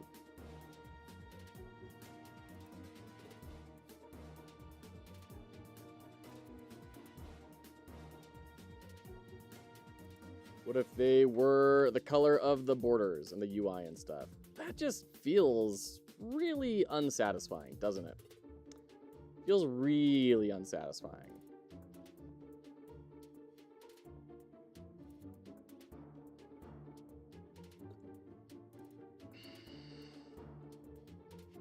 Yeah, I think this is our winner.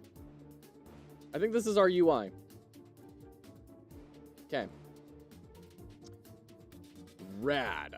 Okay, let's go ahead and grab this guy. We're going to scale everything down to where it will feel like it fits in the world. And then we'll make sprites out of them.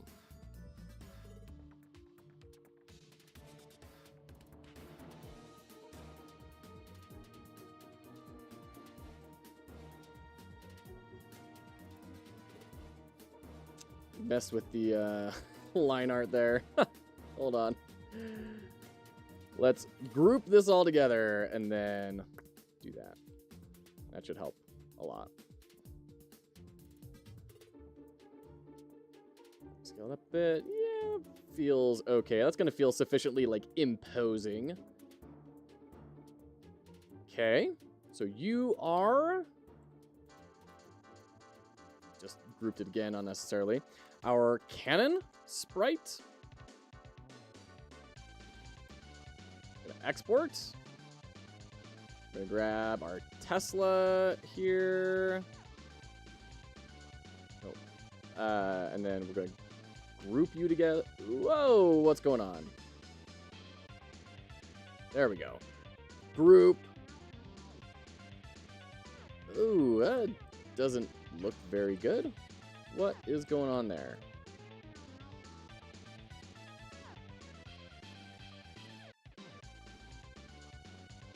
All right, so the scaling just kind of wrecked it.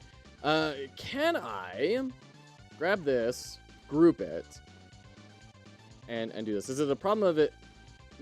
Will the grouping help? I think it will quite a lot. Good. Good. I was really not looking forward to moving in and man, oh no.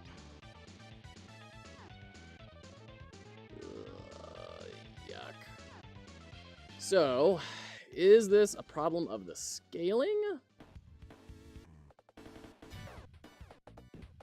Or is it a visual bug? Because, like, that doesn't make sense. What is going on in there? How long do you have for the jam? Have till Monday at 11 a.m. my time. So 3 hours ago on Monday.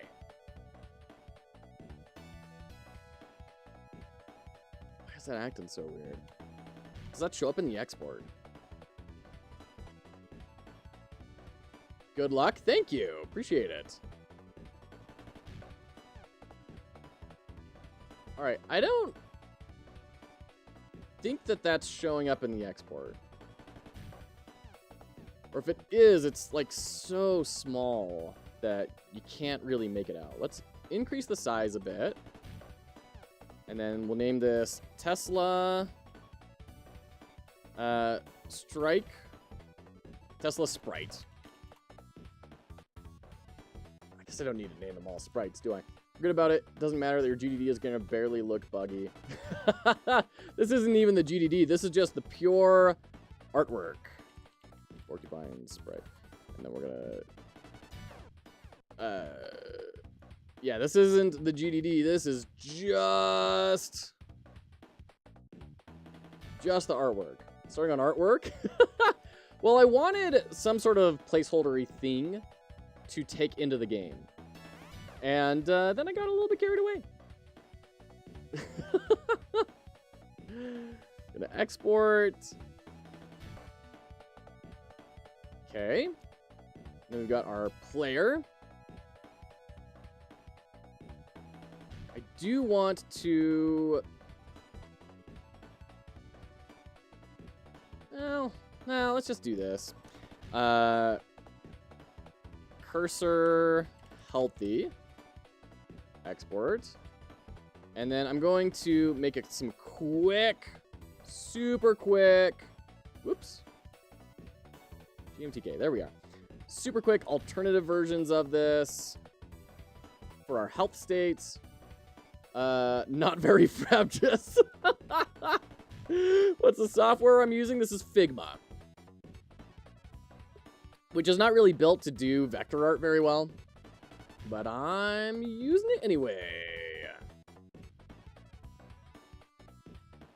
We're gonna make this one.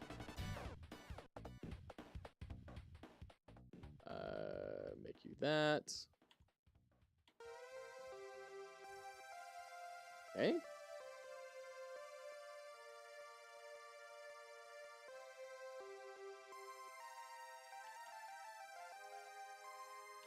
So that's, they're all bending down. Okay, there we go.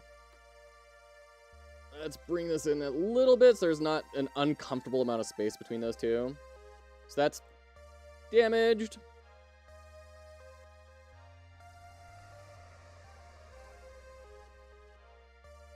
Bring all those into here. Nope. Shoot. Okay, and this is cursor damaged. And then what was our next? Oh yeah, we like chop bits off for the heavily wounded state. Oh dear, Automod, what have you been up to? What? Oh shoot. Yeah, sorry about that, Jack. Figma with an F. So I'll throw it in chat right there. All right, and then we're going to take this guy. We're going to name it Wounded. That just doesn't even make sense. Heavy damage. Then we need to go in and modify our actual union here. So we're going to like... I need to make a new shape. And then subtract.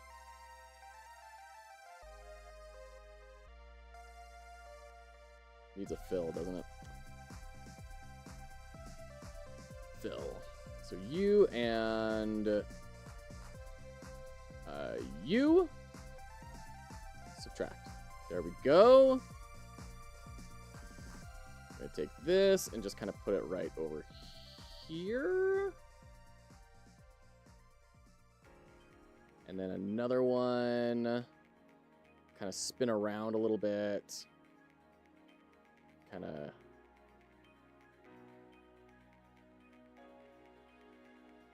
do this. Yeah, I think that works. Okay. So that's heavily damaged. I'm liking that.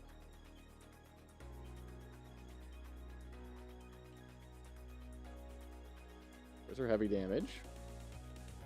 And then cursor damaged. And then we need our last one, which is near death. So, like, the core is all exposed. We've got... We're actually going to change this to be purple.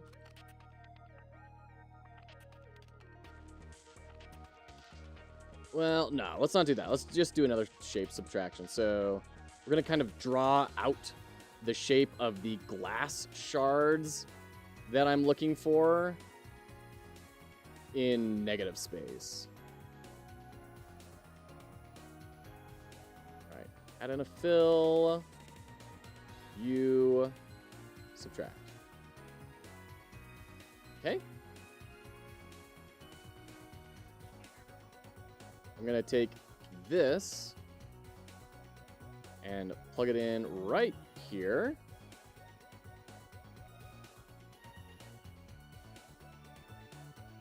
And then we're going to make you that color. There we go. I need to move you like a sub-pixel up.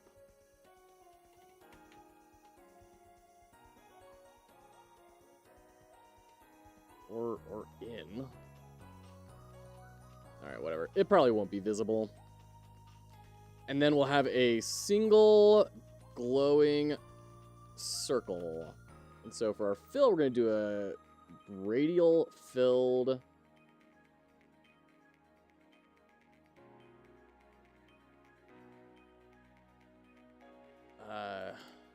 thingy here. And then we go, oops. Drag it out. Okay, and the color we want to be... we don't have a great color for this, do we? We're going to have to break our color palette just a smidge. Okay. All right.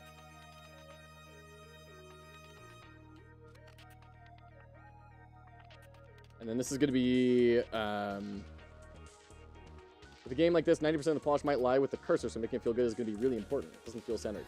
I agree. It is not centered, but I actually kind of like it, because I think it brings in a little bit of extra character, almost like it's looking somewhere, and I kind of like that. Near death.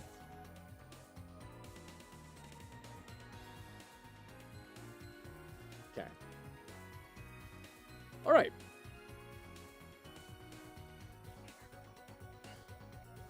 Witch King, you're not going anywhere. Come on. People ask for the hats, they're getting the hats. Okay. Now, back to Goodly Doodly. Curious to see what Mr. Fox is going to come this time. Good to see you, Muffin. How are you doing today, friend? Going to go into our sprites folder. I'm going to import these sprites that we just did. I'm going to drag all of these in. So now we have all these lovely little sprites. Lovely, lovely little sprites. Okay. Let's grab our cursor healthy. Right there. There we go. Project settings. Where's our rendering?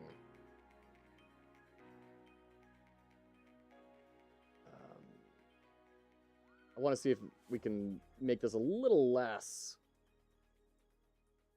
awkward here. 2D render. That's not what we're looking for. Where is it? Nearest.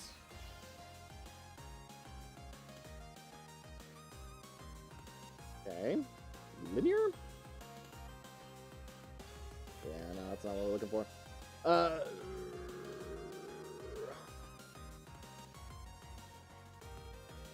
You know, let's actually just set it in here, right?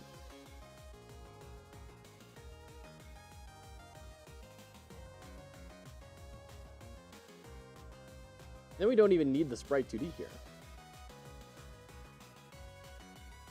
Do it for all of them. What do you mean do what for all of them? It's near the bottom. I don't know what you're talking about. What's near the bottom? the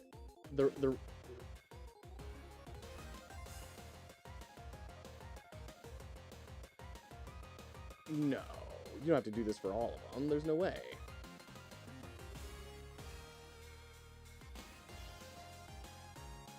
Is it window? Stretch, canvas items, keep height, okay, that's good. Scale mode, fractional and integer, okay. Rendering textures. Oh, thank you. Perfect. So, well, okay. Now that we know where that is, let's bring this back in just because I want to see what the impact is here. Nearest? Yeah, it's going to make it more pixelated, right? Okay, cool. All right. So, if we run this, we should have a mouse cursor. Yep, okay, great. There we go. Love it. Okay.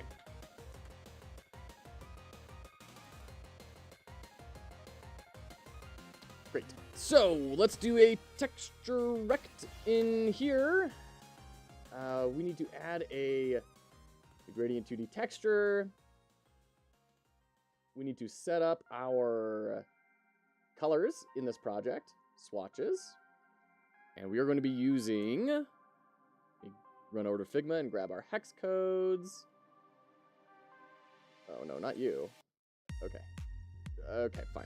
2F2041. Add. We're going to be using 0A7E8B. Add. We're going to be using BED7E9. Yeah, thanks for finding that, Jack. FCE4A8. And C8024F. Okay, we're going to make you this one. Then layout. 1152 by 680, 648. Is that right? 648. There we go. Cool. So this is our background. Can I like lock it? I've never had to do that.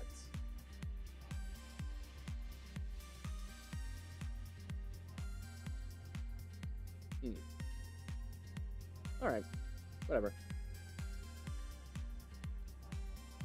Hey, Dragon Spirit, good to see you. Welcome in. So you're going to participate in GMTK's Game Jam. What shall we be making, dear sir? So the idea, Dragon Spirit, that we're trying to make is a score attack arcadey type sort of experience. Let me go down to the one we're actually going to be using. So you are this little cursor. You are a nanobot trying to help an anime protagonist win their fight. And so you repair like damage as it's coming in. So you're going to have these circles. You mouse over the cursors. The cursors fill up as you stay within them. But then you have these turrets coming in from the edges of the screen that are going to be blasting at you, trying to keep you off of them. So it's going to be kind of a manual dexterity. Keep your cursor out of the projectiles and everything. Once you fill up a circle, it's going to slide down into here, and you're trying to fill up this with your circles until it gets to the very top, because once you get it all the way to the top, then your score multiplier goes up by 1, and this column empties out. And it's going to be a leaderboard game. See how far you can go, see how many points you can get. And each circle is going to be worth a certain amount of points as well. So you get raw points from here, and then you start to get a multiplier up as you do more and more of them, and so that's the idea. So welcome in. How are you doing, Dragon Spirit? What's going on with you?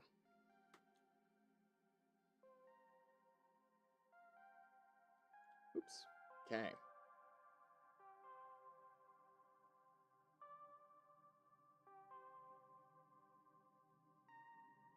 I'm actually going to bring in the framing. This is play border.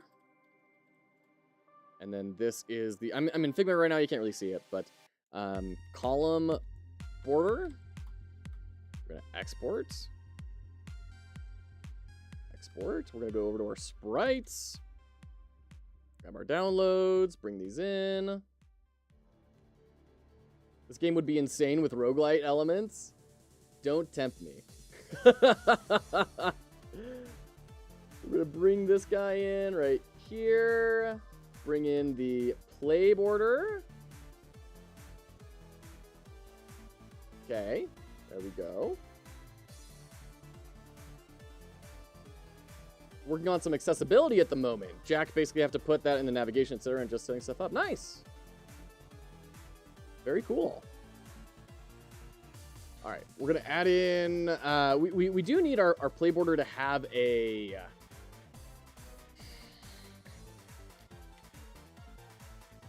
We need to add in some.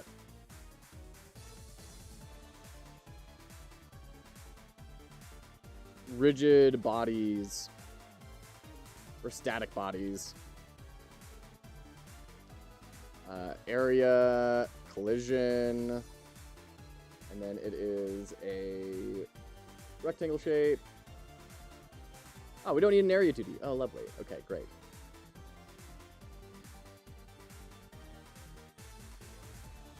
So we're gonna just extend this all the way out, drag it up.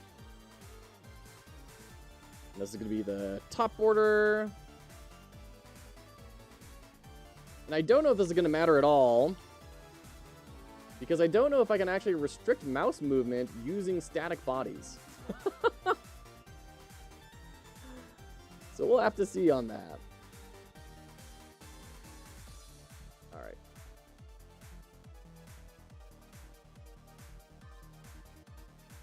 Right there.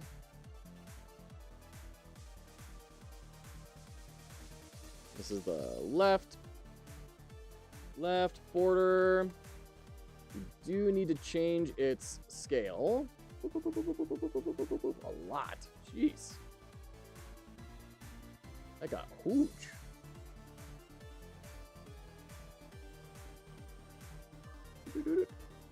Okay.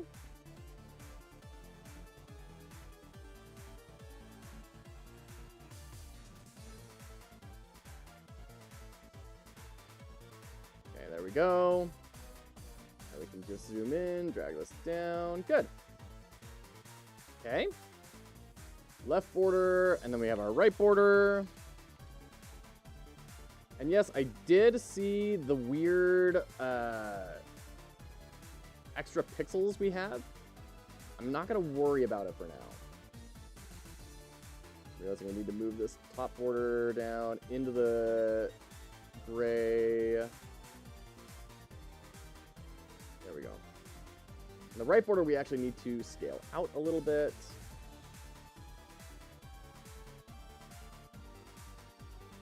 There we go. Okay. The top border needs to be brought in.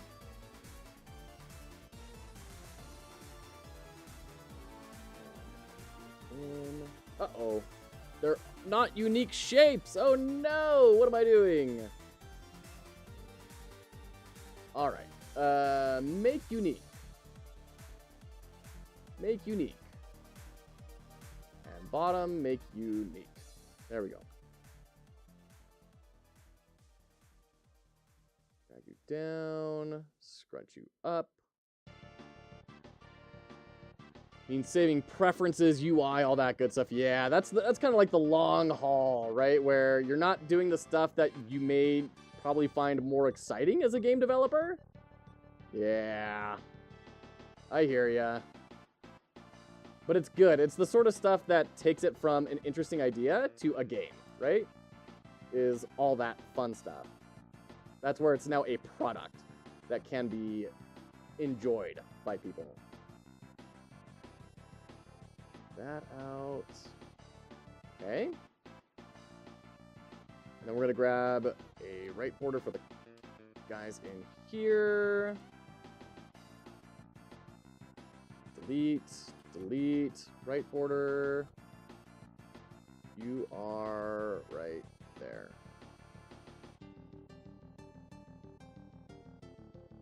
Go. Okay. Good. Romulan. Okay, great. Woo!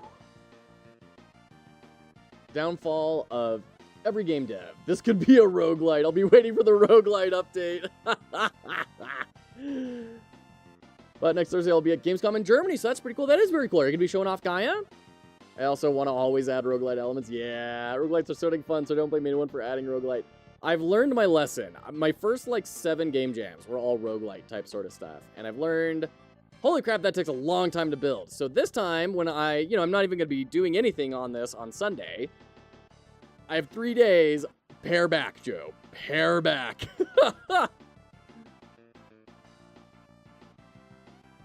Just ready for them. Nowhere near that yet, but I'll be talking about it for sure. Sure.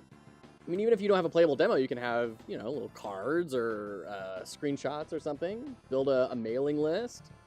Start directing people to that Steam page, right? Okay.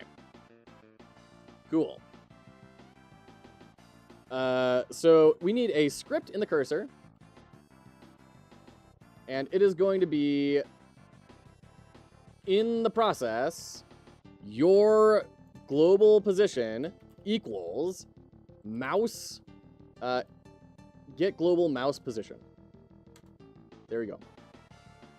So now, this area 2D is going to be constantly following the mouse cursor. So, we're going to add in here, cursor. Going to stick it straight in the middle. We're going to hit F6 here. I didn't hear a no for an update. Let's see. Show visible collision shapes. There we go. That's what I'm looking for. That would be fun. I don't know how we would necessarily do that. I'm not going to lie. Ooh. That's a problem.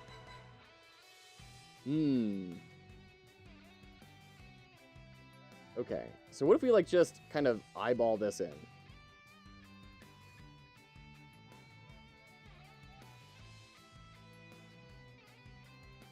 Yeah, that's not going to be good. Seems like the center of it is always going to be put, even if I throw it way down here, right? F6. What I try to do often, but yeah, ads. Yeah. Yeah, that's going to be a problem.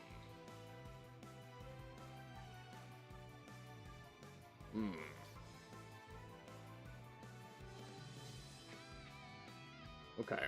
What's the problem? The problem is the collision is getting set to the mouse's shape. Oh, you guys can't see this. Son of a biscuit. There we go. Okay.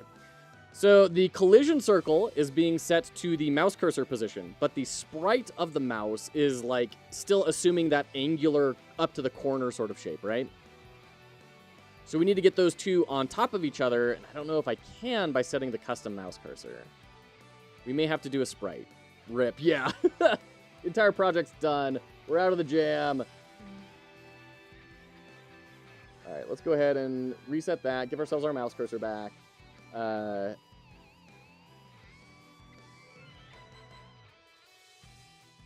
Let's add in the sprite.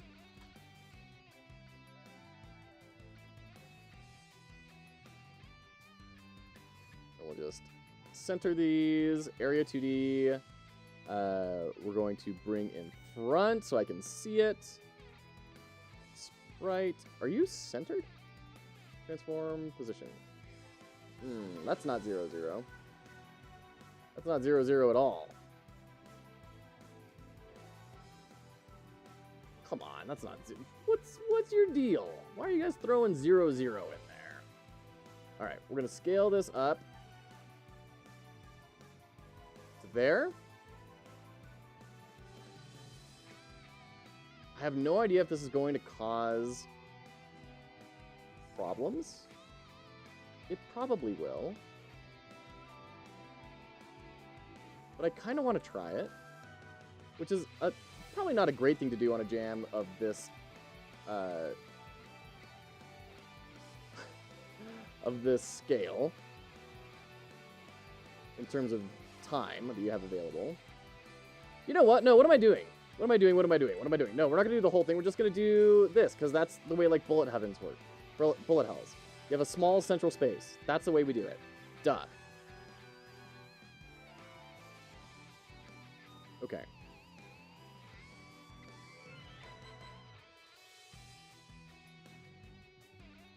That is so weird. All right. Transform. Reset. That's so weird. I don't know what happened to do that, but that's okay. So sprite. Slide up. Area 2D. Reset. We're going to orient everything around the area 2D. Okay, there we go. All right. It's because your root node isn't centered. I guess so. There we go. Your root node isn't centered. There we go. Got it. Thank you. Appreciate it. I'm going to scale it way the heck down.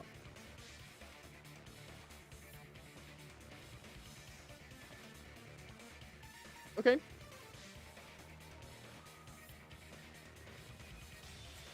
Okay, I'll take that. Godot 4.3, how hide cursor.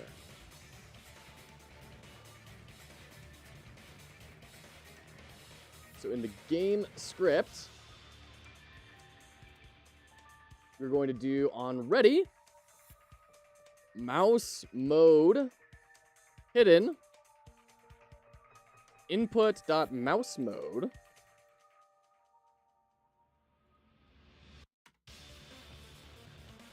Oops. That's why it's not auto-completing. Mouse mode equals mouse mode hidden. Not gonna work? Can you make it rotate slowly, like a Beyblade, then when it's in the circles to speed up the spinning? I love that idea. I was thinking about doing some sort of movement in there, and I like that idea a lot. Okay, mouse mode. So we need to do set mouse mode, right? Set mouse mode 1. With dot set mouse mode 1. Ah ha ha ha ha! There we go. Nice. Okay. And then we're going to do rotate. And we're going to just say, I don't know, like 5.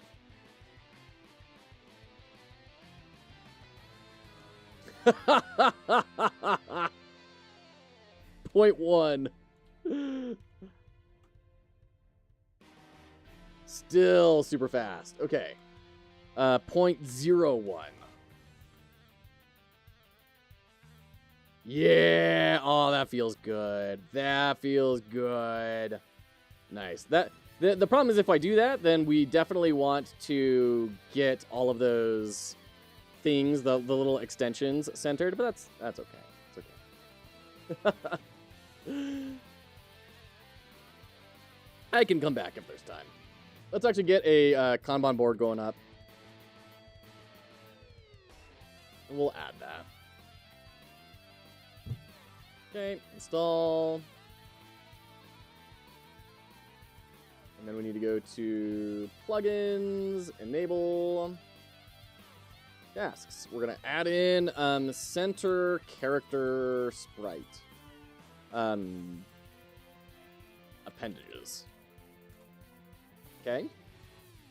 Great. Okay, let's get a new node set up. This is going to be a circle. Circle target. This is going to have a sprite. Yeah. And we're going to make it a gradient texture 2D. We're just going to do this all in engine. Our swatches, we're going to use our gray and gray.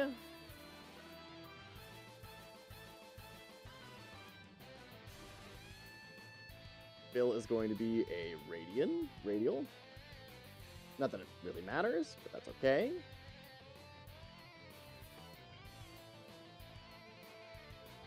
And then how do we make this a circle? Bring this in, and then bring this in. We can do this.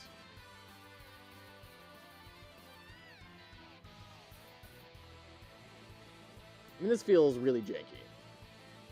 This feels dumb to be doing it this way.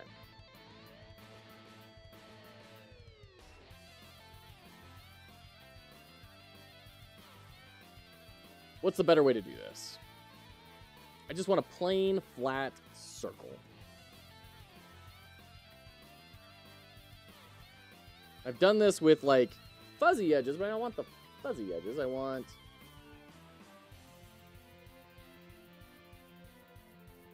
perfectly crisp. Doesn't tremendously matter. Like, it'll be fine.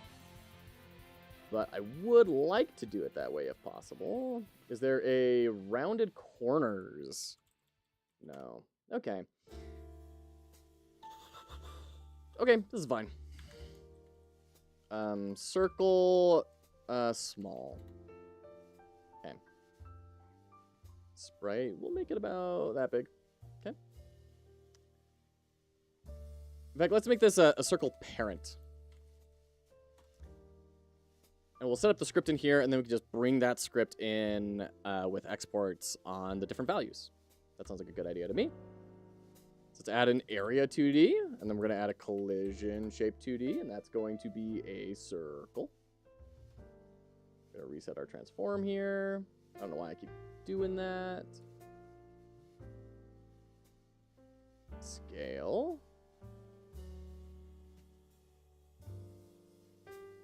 Okay. Great. We may just want to do full exports here of this. Oh, man. Because that's just so ugly looking. That's so gross.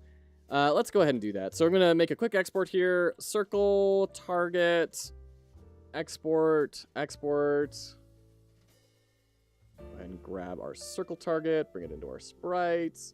And circle target, you are up here. Great. Area 2D, we'll go ahead and make you big, nice and chonk. Okay.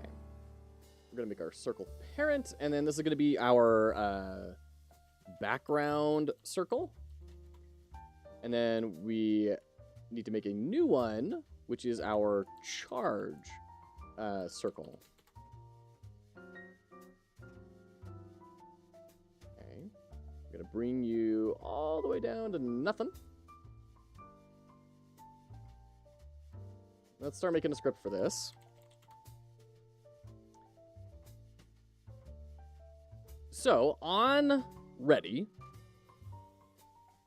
let's go ahead and do @export charge circle as sprite 2D.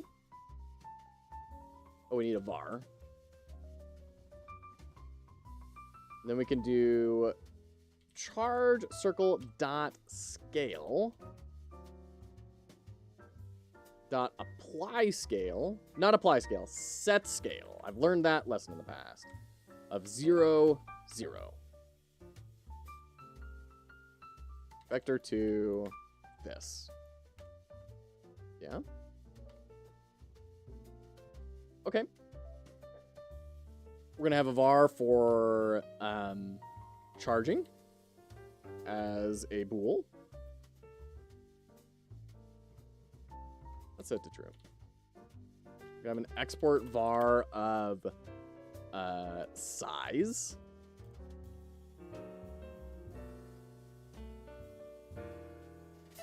If it was a color rect 2D instead of a sprite, you could do it like that. Maybe. Yeah.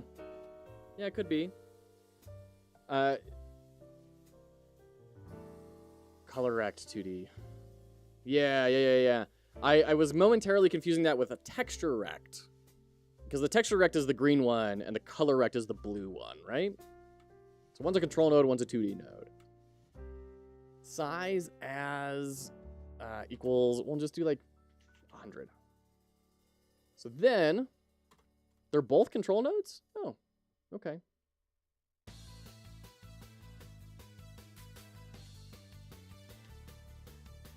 Texture rect, color rect, yeah. I'm so wary of doing any sort of color rect, you know? Or rather, mixing greens and blues. Let's find a mix and match fox. It's not illegal. It's true, but I mean, we have a decent solution here anyways, so, why bother? Okay. And then we have $ background circle dot set radius set scale vector to 100 size. All right. And then let's add in our circle parent. No. Cancel. Don't save as. There we go. Say 20. Let's see where this takes us. You aren't a color sorting 5-year-old? Joke's on you. I absolutely am. Okay. I've been doing that with my daughter for years. You think that hasn't worn off on me? You think there's no part of me that lives in that? All right, so that's 20. Let's do 5. See what's up. That is not changing. What if we do, like, 0.5? Because I think it might be changing and I'm looking at the wrong thing. Everything is, like, faded out now, so I'm wondering if that, the sprite is just, like, massively huge. Circle parent. 0.01. Or 0.5. Okay, I guess we can only do 1. What happens if I turn off that in the game? Okay, so the thing has gone. We knock off visible collision shapes. Can we see the sprite? We can see the sprite. Okay. So what we need to do is we need to make this the size of the smallest one we need to do. We're going to take all these and we're going to shrink them right the heck down.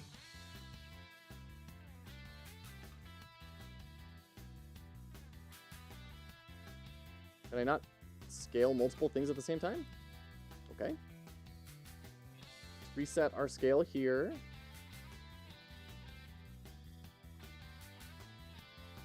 Keep the charge circle, though. Reset you. Do we have minimum? No. Size? No. X? No. Okay, so we have to scale the area 2D. Or is it the collision shape? Is that what we can set? Minimum? No. X? Y? Yeah. All right, that's fine. Scale it up. Okay. Let's bring this down to there and kind of see where that takes us. That's still pretty big.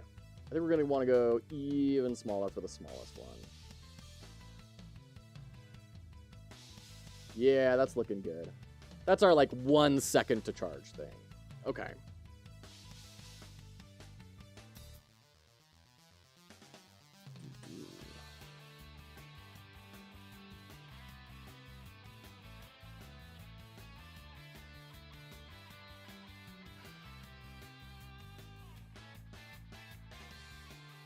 Okay.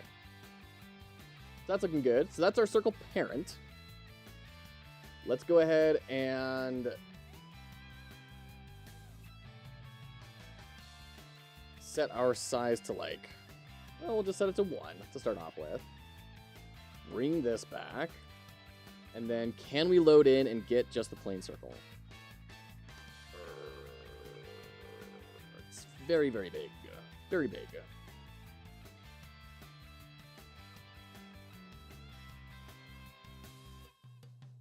Why are you so big? Shouldn't be so big. Oh, right, because we're... Yeah, Okay. So, because we're setting it to 1, of course, and 1 is, like, huge. So what we need... Can I do, like, point... What even are we at on this thing? 0.2?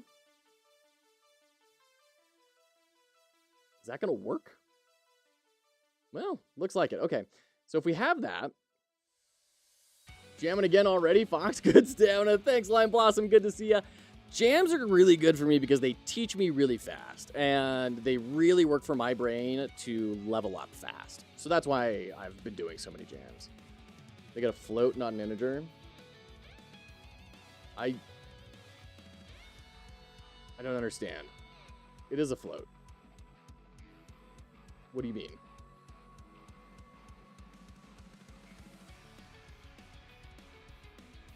Okay.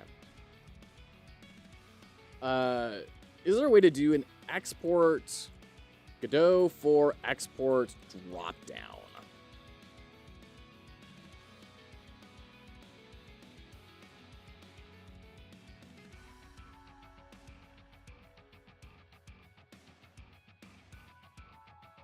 Export enum. Interesting. Oh, I mean, it is being defined. It is being defined. Actually, let me zoom in here. Yeah, we're in compatibility. Good. It is being defined as a float. Game gems are like an EXP multiplier event. Yeah, I totally agree, Muffin.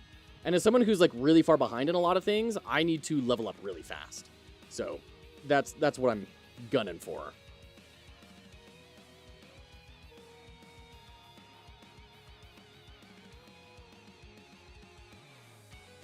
So we can do like an enum of small, medium, large. Supposedly they don't need to be strings. And then we can do at export var size. We need to do export enum.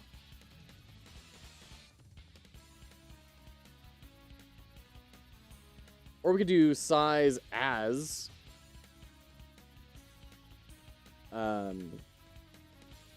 sizes. Enum sizes that. Is that gonna work? No.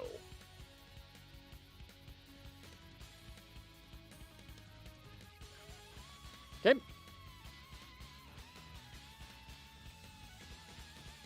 Why don't you change the scale of the root object? That makes a lot of sense. I don't have a good reason, Jack. I don't have a good reason. That is a very good idea. Thank you. Okay.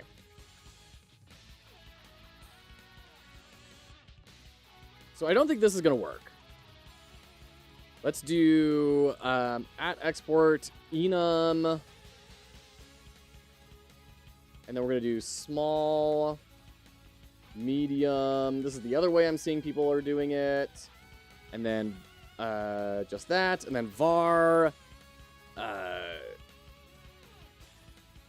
size as int? Is it like getting the section of the array? That's annoying. I need this paired with a value. I mean, I could just do a match on it, but it feels annoying. Whatever. All right. Going fast. It's a jam. Match size.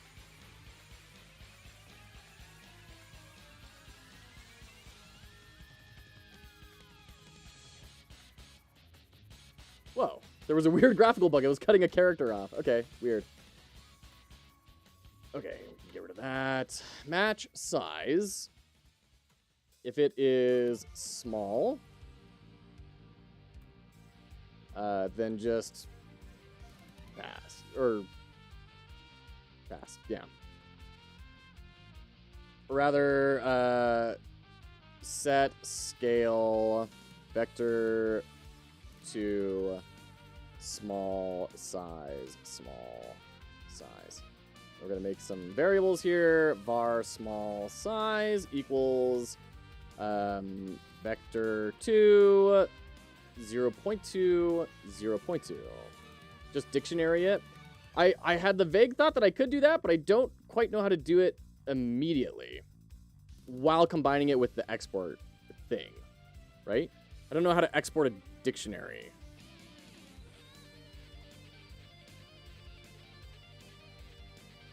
Is that a lot less complicated than I'm thinking it is?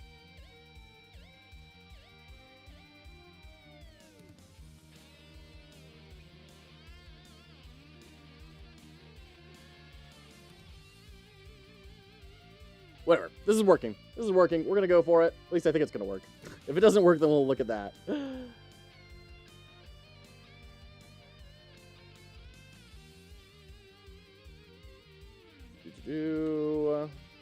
Grab this. Not combined, but still might be easier. If I was good enough and I could like do it off the top of my head, you're probably right.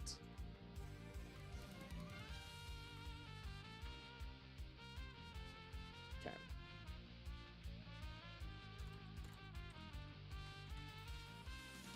I have medium size, large size.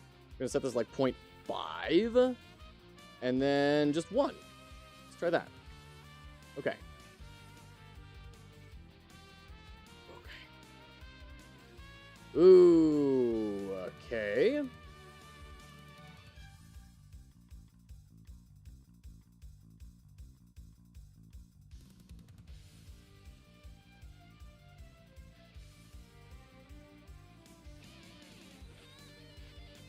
Let's do this. Just in case that's what's messing with it. Like we're setting the scale and then resetting the scale. Yeah, no, it's not working. All right, welcome back, Incredibro. Hope you're doing well. Okay, area 2D. Boop, boop, boop, boop. We need to make that nice and big. Okay, so obviously this is not changing the scale. Right? If we go here and we go into our remote, grab our circle parent. Size is set to 0. Where am I doing this wrong? Oh, because it's set as an int.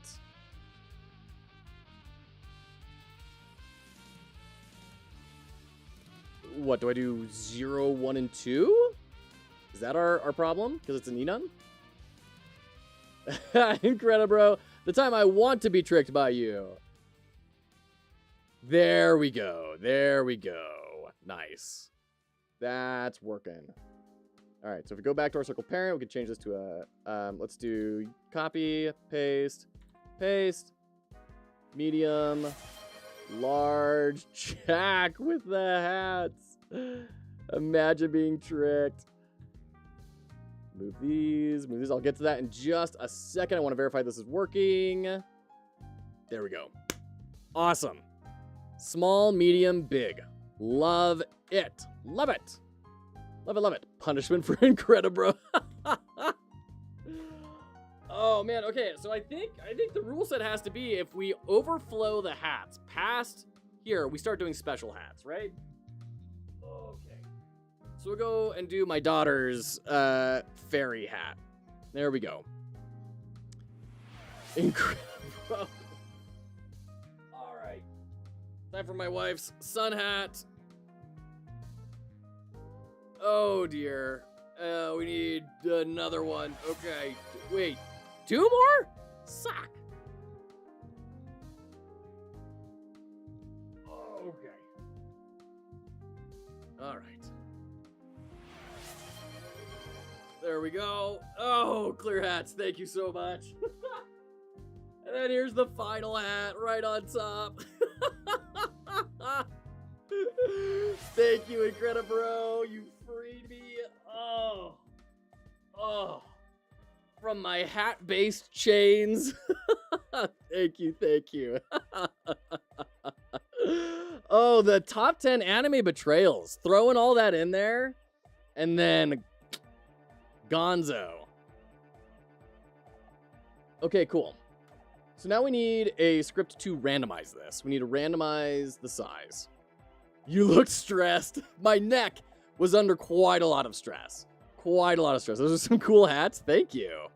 And you know what? We have ads starting up. So I'm going to take a quick break, refill the water. We'll be right back with more Game Jam. Don't go anywhere.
Okay, welcome back in.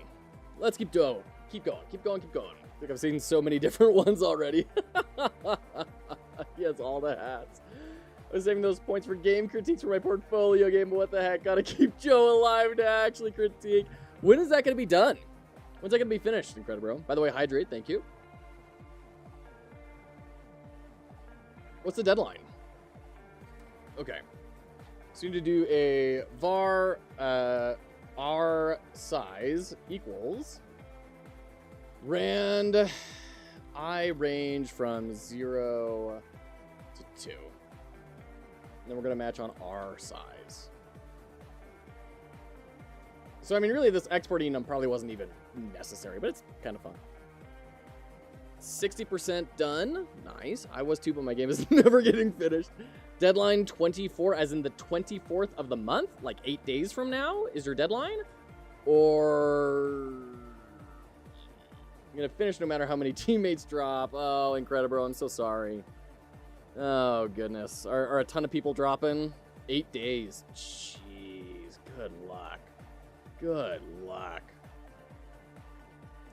5% done, basically done. Oh, man. Okay.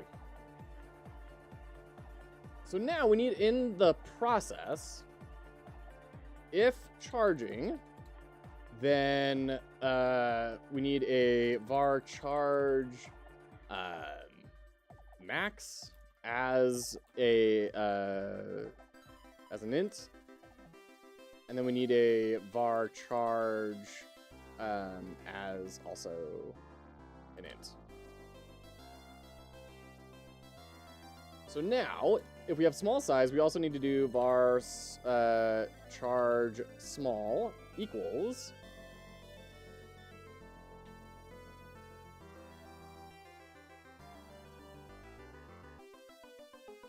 go.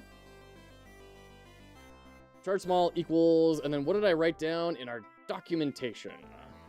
I put down, for the small circle, 15 charge. Okay. And then for the medium, I believe it was 35. And then charge large. 100. Not 200, 100. Okay. Legit, I haven't coded in a month. I'm too lazy. Well, you've probably been in school and everything too, right? And visiting family and stuff. Didn't you say your grandparents were hanging out and stuff?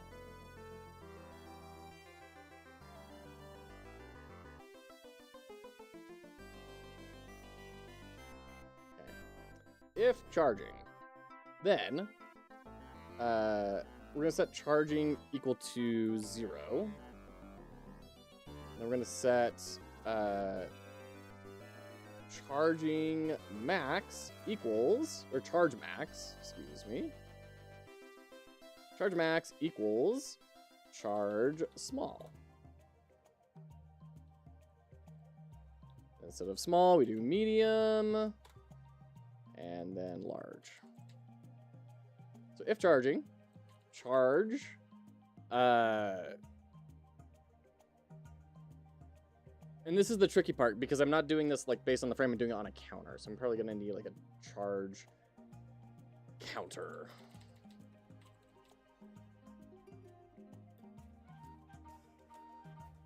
Equals 10, and then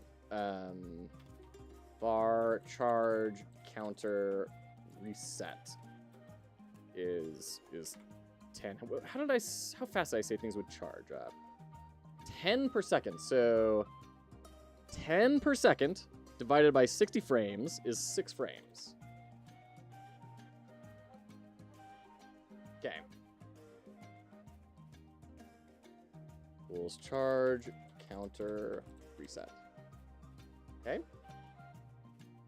Okay. Then charge counter reset minus equals 1. If charge counter is less than or equal to 0, then charge plus equals 1, and charge counter plus equals charge counter reset. Okay? That's atrocious. Just count 6 frames, then divide by 6. Why? Doesn't this work just fine? What's the problem?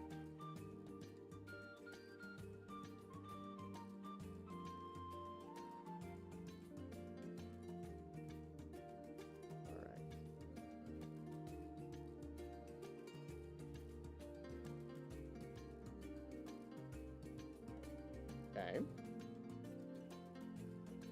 Oh. Also, I don't know how to count frames. That does work, but why? Because it makes sense. It's a timer. Every 6 frames, we increment 1. That makes sense to me.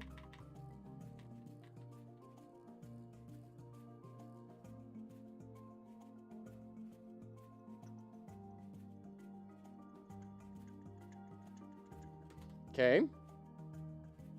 Let's do print charge counter. Charge counter. And we're going to do print hydrate. Mothman, thank you so much. Appreciate you.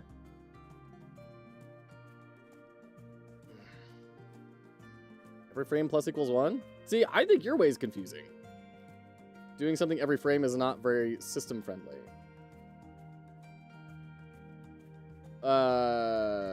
Sure. Yeah. Fair.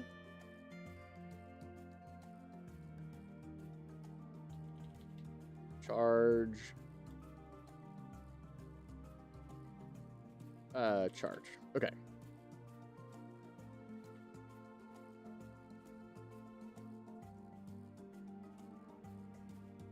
Okay. Looks like we're working here. Do stuff every frame because you have to. I mean, we do need to track time, right? There's probably a better way to say like every X amount of time do this. I don't have that way though. Okay. So now if charge is greater than or equal to charge max, then Q free. Make a system that does it in a more efficient way. I have no idea what that system would look like. Not a clue.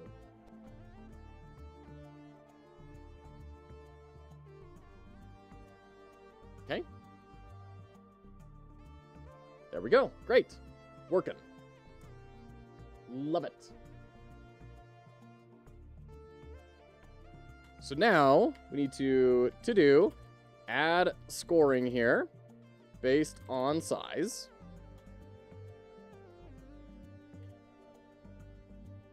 To do sick animation for displaying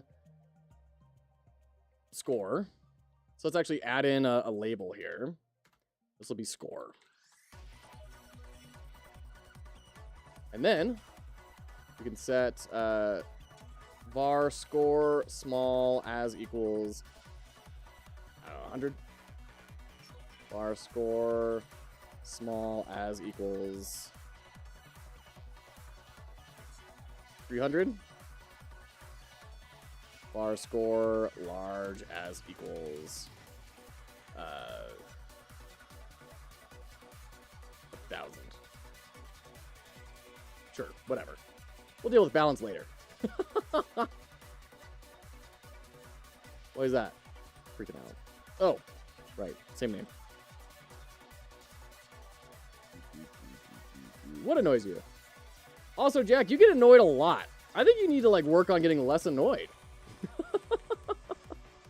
Instead of making a variable and adding to it every frame is one way, but doing it the other way around, like make a variable which only holds the next time to do something and add the difference whenever that time is achieved. I mean, aren't you still checking for something every frame, though? The fact that they scale differently. Let's see here.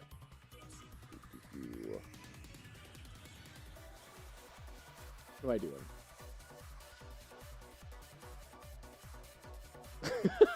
Incredible, bro. Like, I totally give you the benefit of the doubt. You're a much better developer than I am.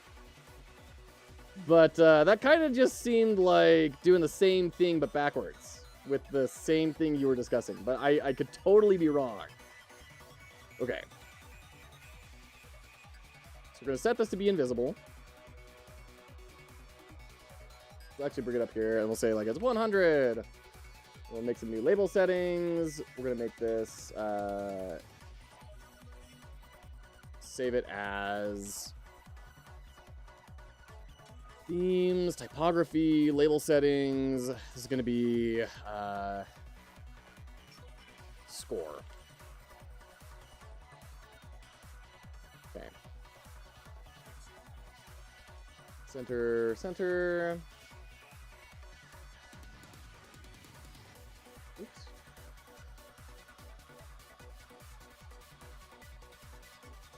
Okay. So you're hidden.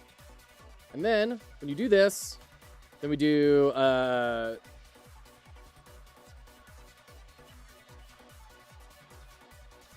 score dot visible equals true. And then await get tree dot create timer of 1.5 seconds. Dot timeout. Okay, try this out. Make an event for it, so much efficient. Okay, good, good. Good. Okay, cool.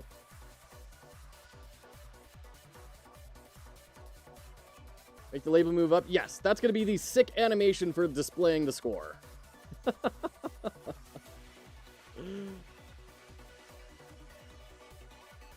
Sick animation.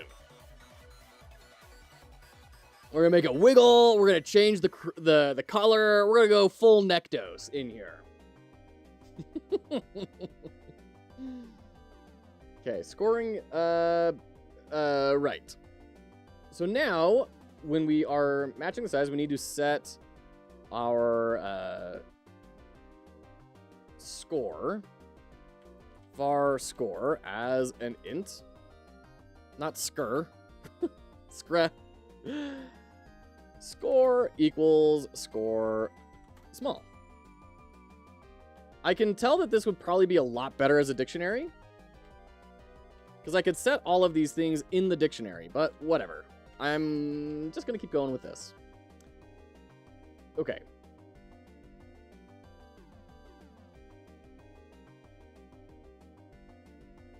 And then we're going to say score.text equals string score. Get rid of that. We can put it down here. Okay, let's try this out.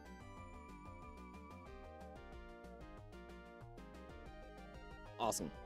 Great. That 100 is like rough, that scale that's on there, but we'll figure that out later. Let's add that as a task in here. Make small circle score not illegible. Perfect. Okay. So we've got charging all working. Now we need to set it to false, and when the cursor moves into it, that's when we set it to be true. So let's set our collision layers.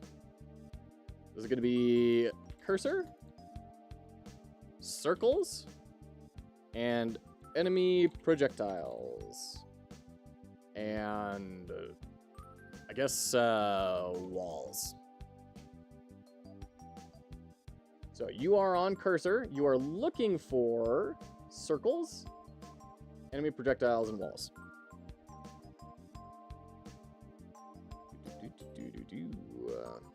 Now you are going to be a circle, and you're going to look for the cursor. That's all you need to do. So that when area 2D dot area entered dot connect charging true, func charging true, charging equals true. And then same thing in reverse, dot area exited, dot connect, charging false.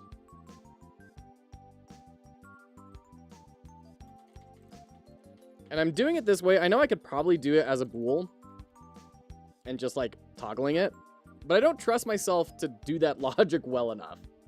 So I'd rather just explicitly set it instead of getting off somehow in the states and go from there. Okay.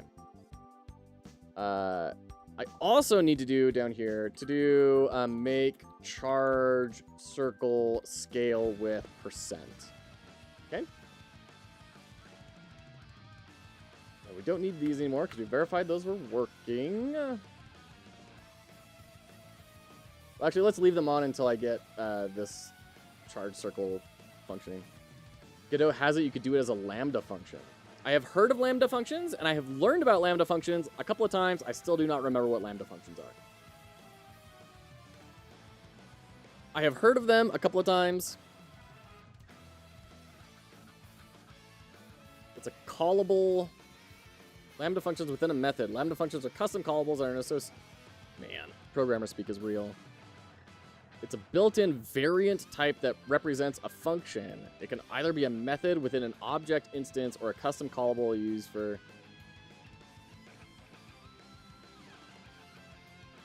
Yeah, no, that's beyond me for a little bit. They're pretty tricky. Blades, good to see ya. No, basically just a mini function in a variable. I mean, I'm familiar with, like, getters and setters. I'm a little more familiar with getters and setters.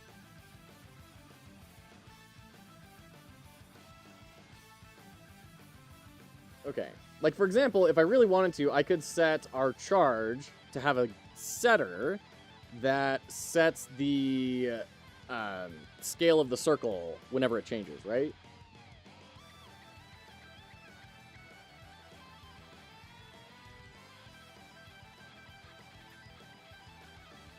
Okay.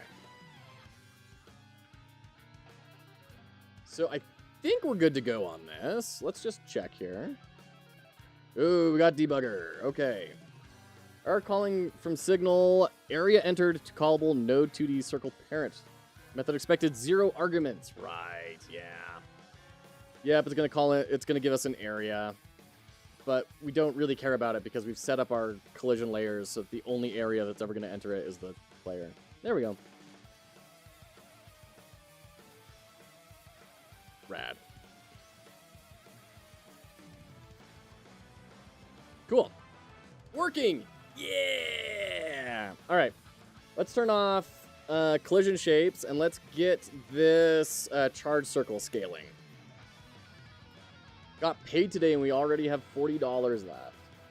Oh, man. Blaze, that was rough. That was rough. How's school going? Are you like interviewing at places yet? How far along in your program are you? I don't even know. Groceries are ridiculously expensive. Yes, they really, really, really are. They are so expensive nowadays. It's outrageous.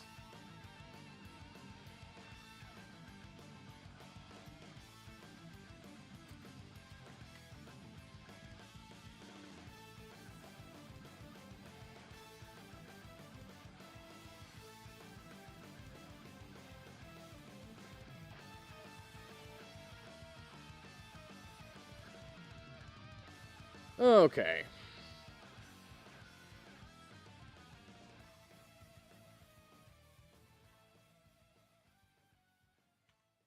Where am I needing to go next here? Charge circle. How do we make this charge circle scale the way that we need it to? You have one class left this term. And how... Sorry about the mic. How much longer do you have before you graduate?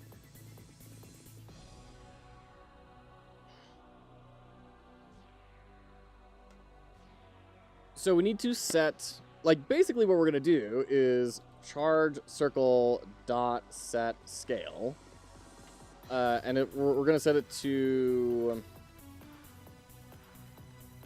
Vector to...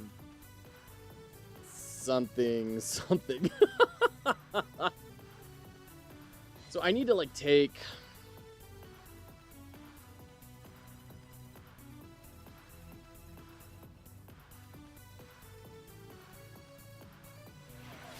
Riezi with the special hat. You got it, friend. Oh, we'll go straight to the mushroom hat. Oh, hope you're doing well. The only hat can be the special hat. So let's see. How do I set this up to be a percentage of?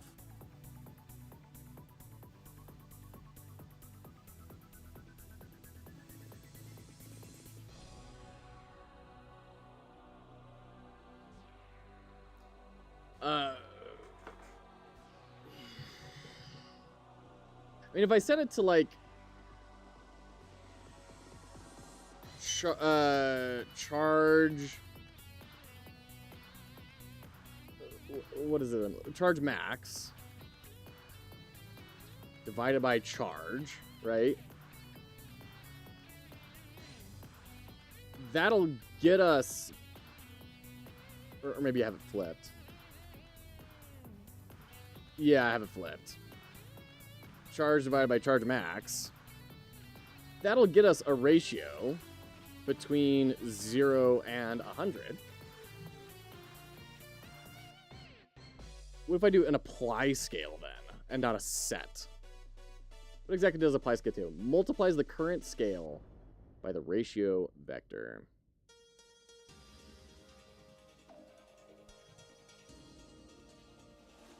What if we apply scale here? Let's not have collision shapes on, and let's just see what happens here. Yeah. Not happening.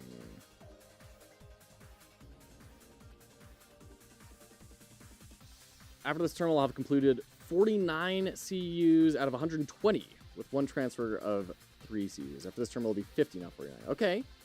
So you're over a third of the way there. That's great. That's awesome.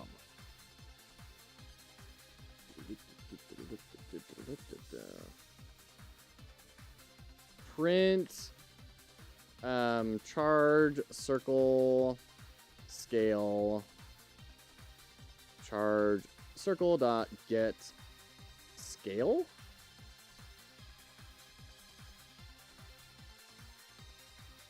Is that gonna work?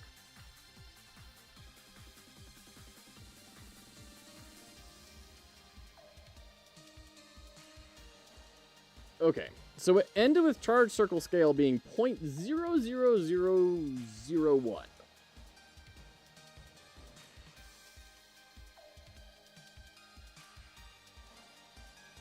It's out of 119. Okay, all right. So you're even closer then. Even closer. So charge.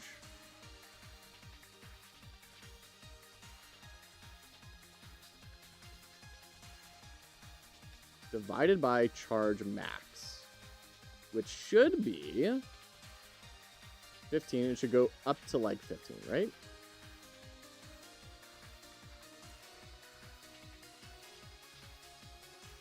Let's take another look at this. What is happening in our debugs here?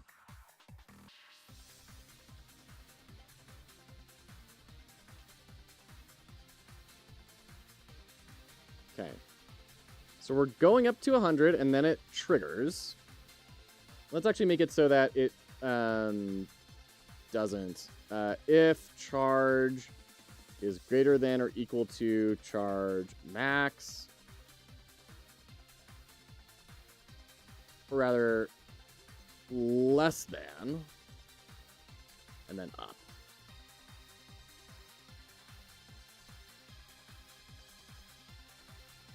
Is less than charge max. Yeah. Okay. Try that again. Stop typing code. It's bad for your posture. Did I steal your idea? What idea? What idea, Prodigal? Okay, good. We stuck at 100. And we have, like, the scale is so weird.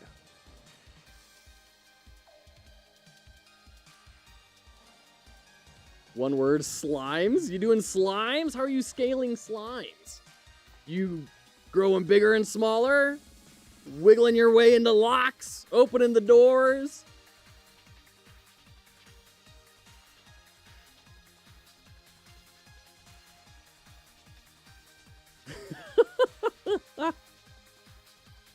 This Slimes game for my very first game jam ever. Nice, Razy. That's awesome. You know, I don't think I've ever actually done anything slime related.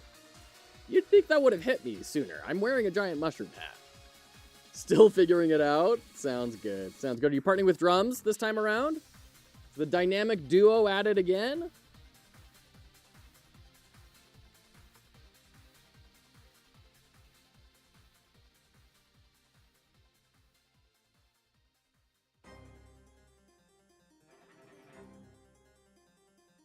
Okay. Let's stop being giant dummies. First off, that is in the wrong place. We need to put that over here.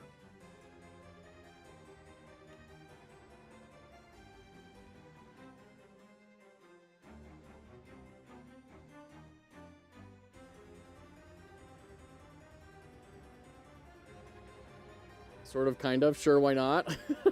Okay. Okay. Let's actually nuke these guys just for now.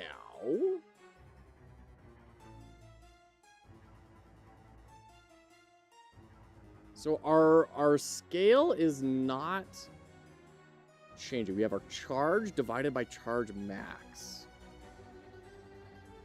What about this math is wrong?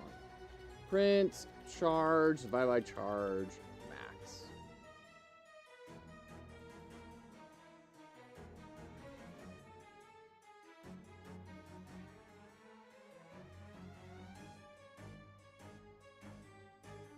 Because they're ints.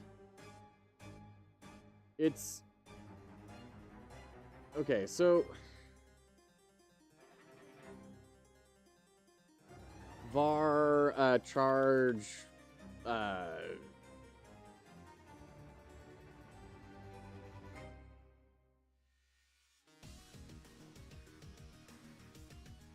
scalar as a float, and then we set charge scalar.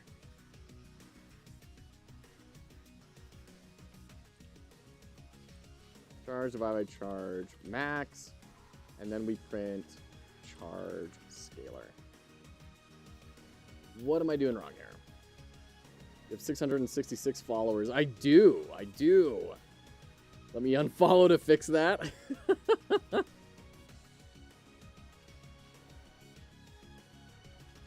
What is going on? Why is it 0? I mean, charge. Okay, this is ranunculus. Charge. Print. Charge max. Charge max. And then print charge scalar.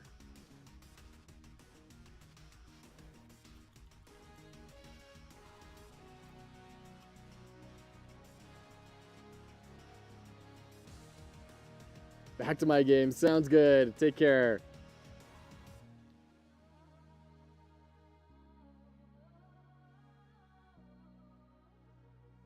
Okay. This is breaking my brain. Charge is 85. 85 divided by 100 is 0.85. Charge scalar is a float. Do these things need to be float too? Can you divide 2 ints into a float?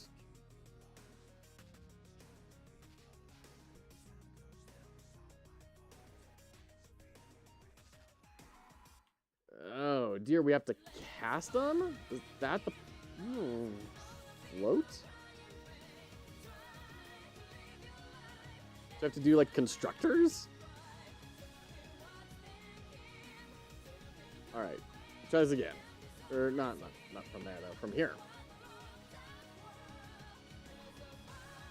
Okay, charge scalar is going up appropriately.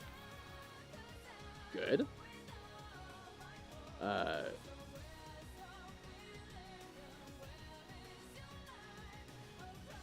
So let's go ahead and get rid of these and undo this one.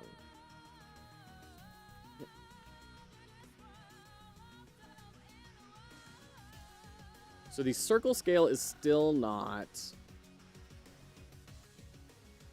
So it needs to be a charge scalar.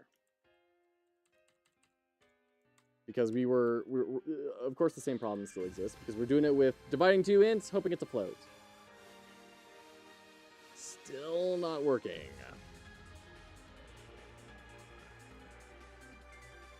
Which is weird because like if I print charge scalar, we should be getting, yeah.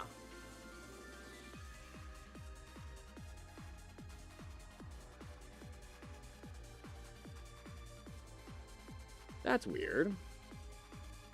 Like, even when it's 1, we're still saying... Alright, I must be doing apply scale wrong. Multiplies the current scale. The current scale. That's our problem. That's our problem. So we do need to do set. We do need to do set.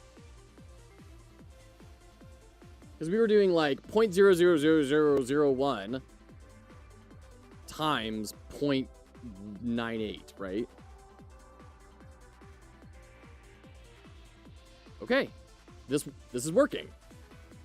I don't think that it should be working. Oh no, it does work because we did the thing that Jack told us to do, which was very smart, of only scaling this thing. So at 1, the charge circle is the full size. So that's why that works. Right, okay. Yes, great. Awesome, love it. Love it. Go ahead and knock those out. Cool. Add scoring. So we're gonna make a new script. This is gonna be our singleton. Although, why we don't just call them global? Is there a reason we don't just call singletons global scripts? Is there a reason that warrants its own name? What is the difference between a singleton and a global script? I guess a A singleton which forces the entire program to only ever instantiate one of the class. A global instance of a class doesn't prevent you from instantiating any numbers of instances of that class. Okay. So I could have 30 different global script incarnations, but if it's a singleton, it's only ever going to be one. Okay. I think that makes sense. Also looking at the concept of static. This sounds very familiar to me.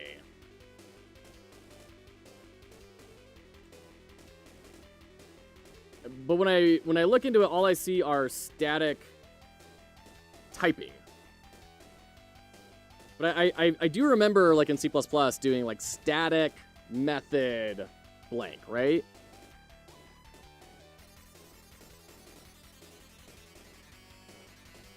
Statics are global. Is there any difference between static and global?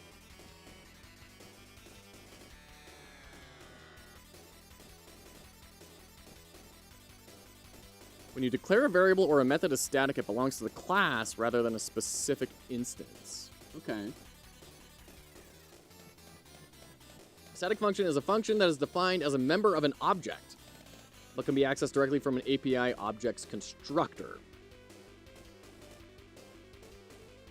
A function that is defined as a member of an object, but can be accessed directly from an API objects constructor. I think that API objects constructor is throwing me off a little bit, rather than from an object instance created via the constructor. Rather than from an object instance. Basically, you can say logic manager.getData. And you don't need a reference to any logic manager. But you just had a reference. So when you say basically, you can say, is that an example of something that is static or not? So it's always available due to static. So you could just say get data instead of logic manager.getData. Is that right?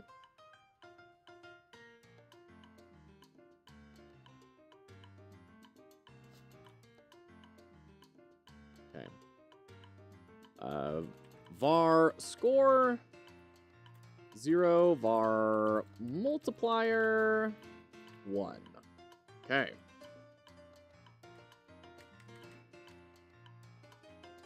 And this is just going to be our global things. We're going to go to our globals. We're going to search for scripts. We're going to search for global, add, done, and then circle parent. We're going to do global.score. Actually, let's do a score method. Func score. And then we're going to do global.score equals plus equals score times global dot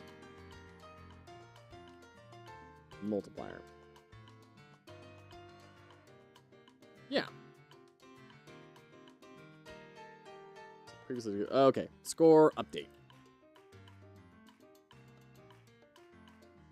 Score update. There might be some confusion due to languages, but Logic Manager here is a class, not a variable. Sure.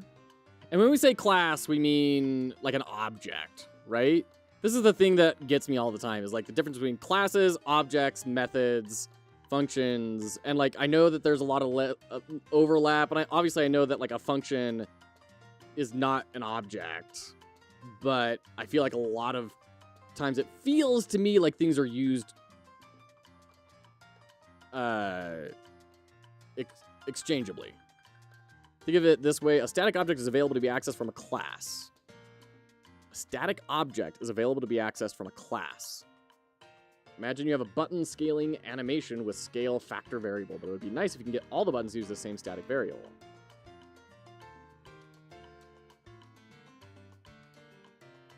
See, but in your statement there, a static object is available to be accessed from a class. But if object is a class, why are we using two different words there?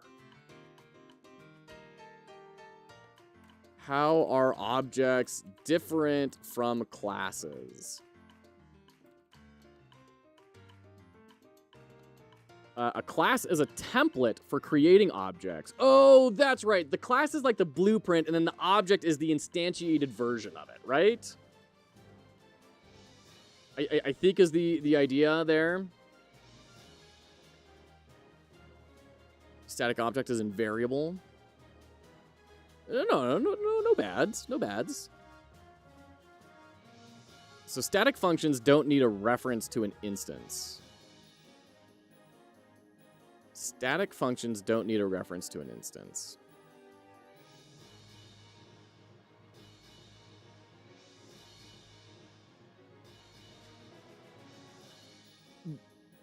Assuming that something is trying to call that function outside of that instance, right? Like if you're inside the instance, you don't really care if it's static or not. But if you're outside and you're trying to call that, that's what it is. Okay. I think I'm taking a couple of steps closer to where that's gonna make sense. I appreciate your tutelage, everyone. Thank you. All right, let's go ahead and make a canvas layer here. And we're gonna make this the UI. We're gonna add in a label. This is gonna be our score. We're gonna add in a label as our multiplier. So score is going to be up here. And it's going to be whatever, just empty multiplier. New label settings, and we're going to save these as...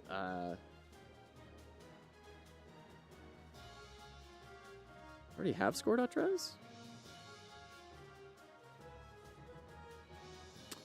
Ah, okay. Okay, that's my problem. I need to change this. Save as circle score. Now in here, we can say quick load score.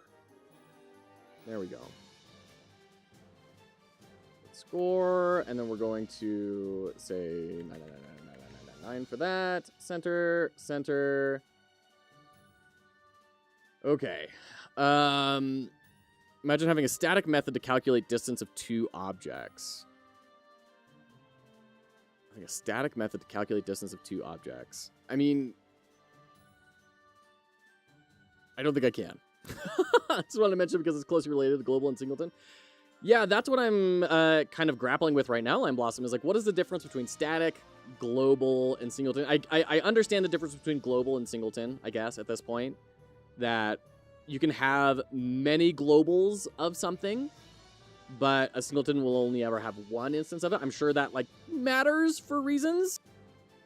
I don't totally know what the reasons are, but I can imagine that there are times when that would matter. But then static kind of feels like it's also just global. But maybe it's global without needing the reference to the object, and that's the difference? Different hammers for the same nail. Okay. Okay.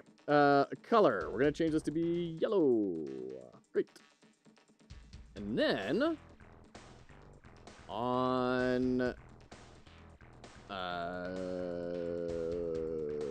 global.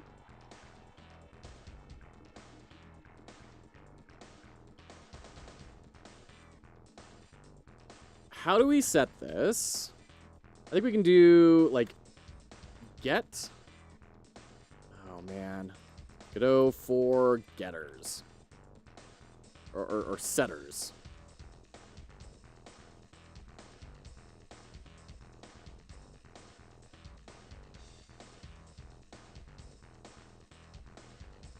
So,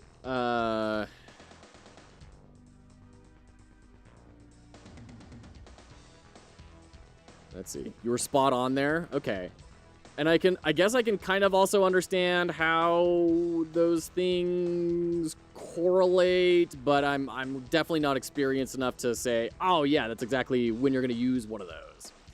Think of static as globally available and singleton the only one globally available. And then global is globally available, but requires the so static is a global variable that's not necessarily referenced, but with an object. A global is tied to an object. Yeah?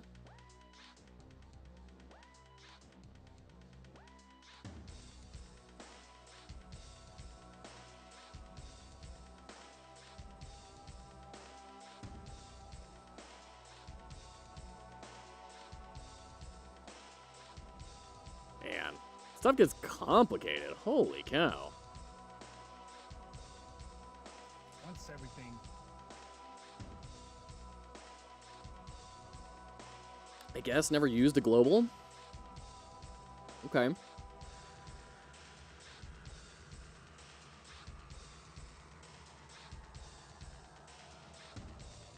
So I guess what we can do is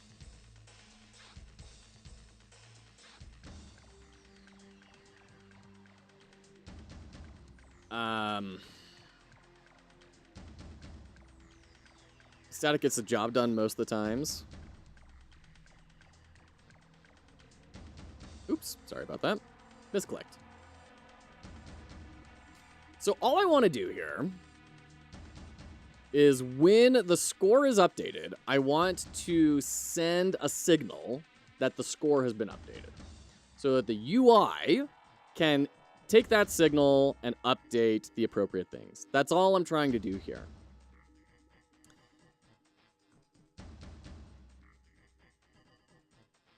So, I mean, it seems like a setter is a good time for that. In GD script, yeah.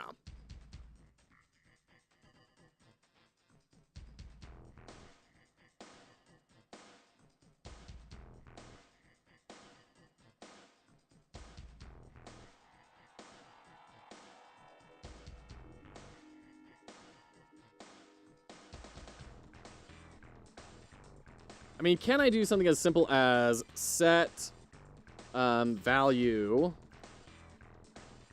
and then signal bus, which I need to make, signal bus dot score update dot emit. Like, can I just do that if I have an appropriate script? It's gonna be the signal bus. In the signal bus, we're just gonna delete all of this. We're gonna say signal score update. And then project settings, globals, we're gonna add in our signal bus. Add. Oh, but we need to change this to be a capital B.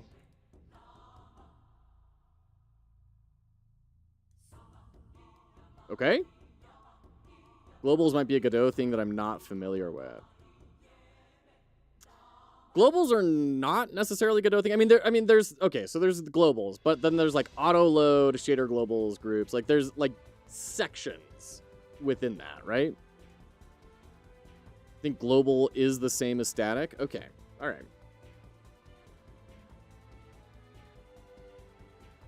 So now then, can I go to the UI? Scripts. We'll do game UI. And then say signal bus dot score update dot connect to score update. Then we do score func score update. And we say score dot text equals global dot score. Can I just do that?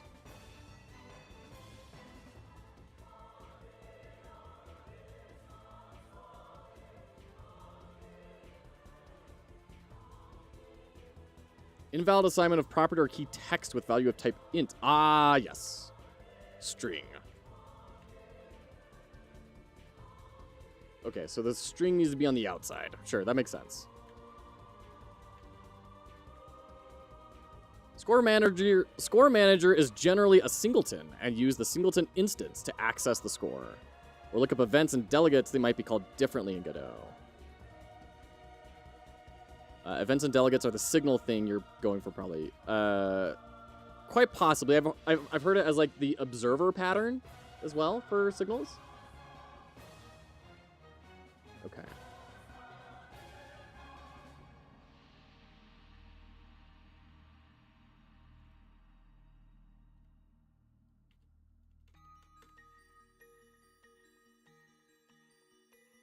Observer patterns, yeah.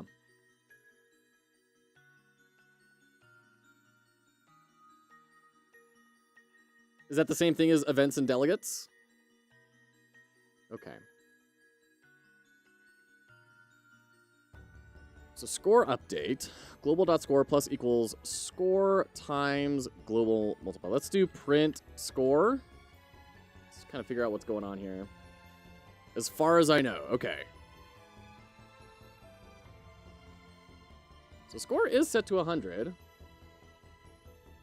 Let's do print global.score.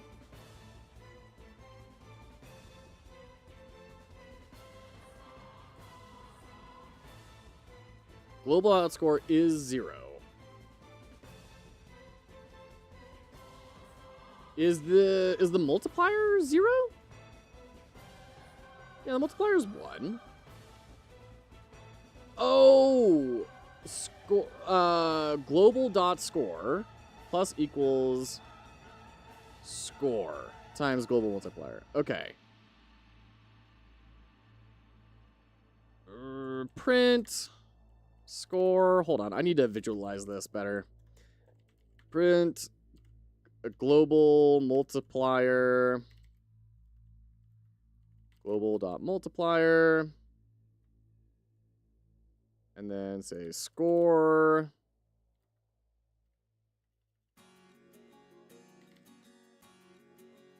Okay.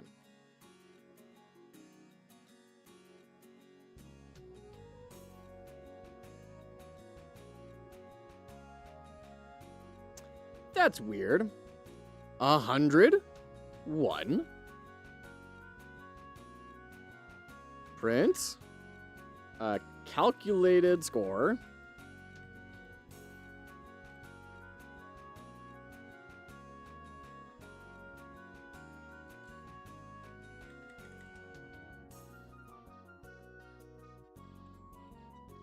And then we're going to do just this.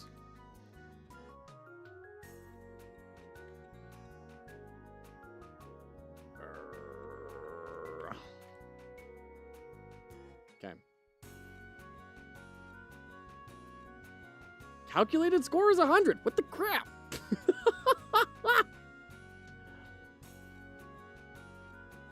So, is it a problem in my setter?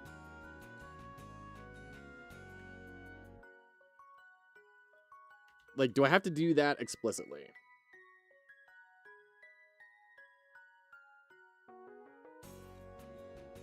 Yes. Okay, so the creating a set overwrites anything else. Okay. Gotcha. Gotcha. Great.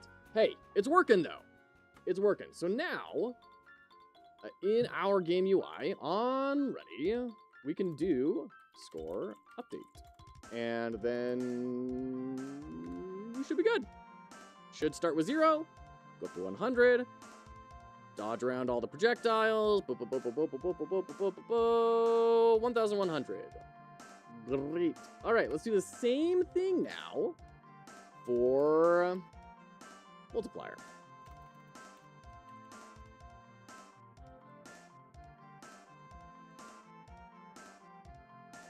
That's how I spell it, right?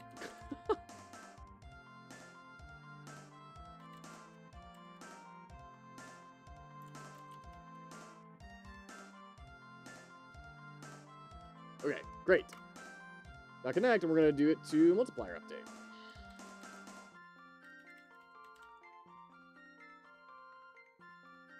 func multiplier update.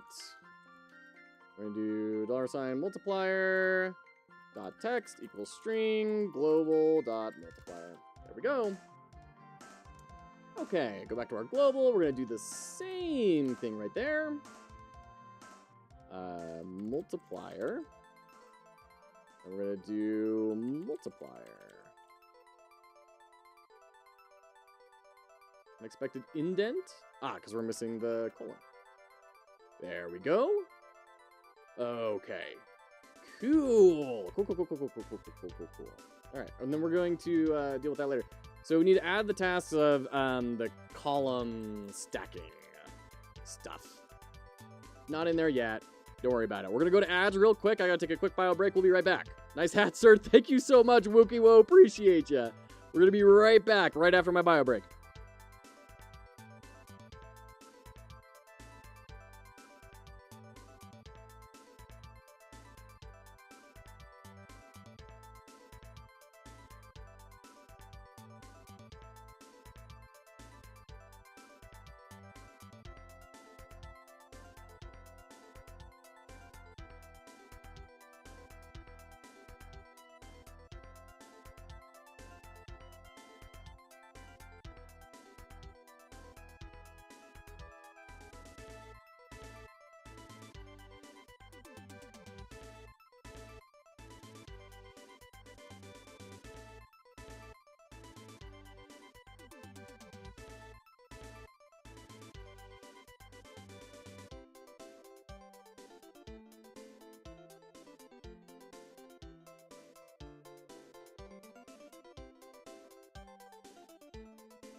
welcome back.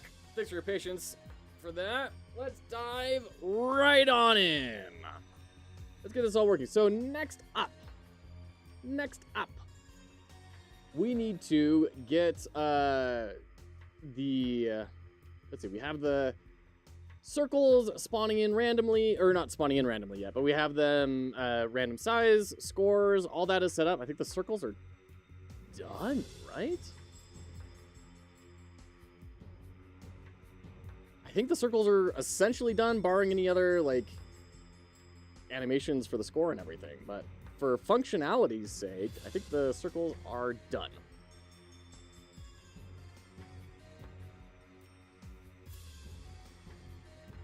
Let's throw a quick thing in here. We're gonna say to do make the cursor spin faster while true. Okay, come on. There's a hair. So now, when that happens, we need to let's do a signal bus here. We're gonna do signal circle scored, and then in the circle parent, we're gonna do signal bus dot circle scored dot emit. Then over here, we're gonna add in some markers. This is going to be our circle column spawner. I'm going to put it right here. Okay. I'm going to add a script to this. On ready. We're going to signal bus dot circle score dot connect, and we're going to take in the size. Or we're going to connect to spawn circle. Sure. Then we're going to make a func spawn circle, which needs to take in a size. Okay. Now, in our circle parent, and when we emit this, we need to give it a size, and in our signal bus, we need to give it a size. So, in our column spawner, when we spawn this in, we need to instantiate a circle. So we need to do I'm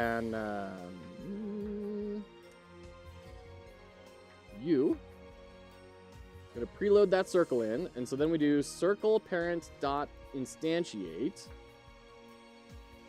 and then we set circle. All right, we need to do a var new circle equals. Then we do new circle dot global position equals global position. So it's going to set the new circle's position to the column spawner's global position. Then we're going to say new circle dot size equals size. Yeah? Is that going to work? Oh, but you know what? Then we need to add in a, we need to make it fall. There's no rigid body on here. Can we do, like,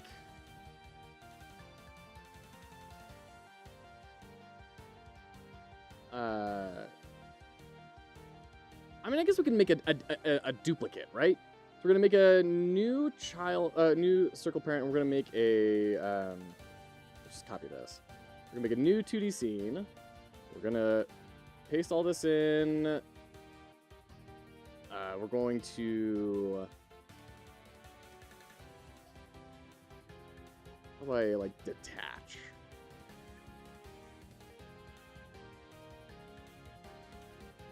I guess we don't even need to do that, though. Column circle.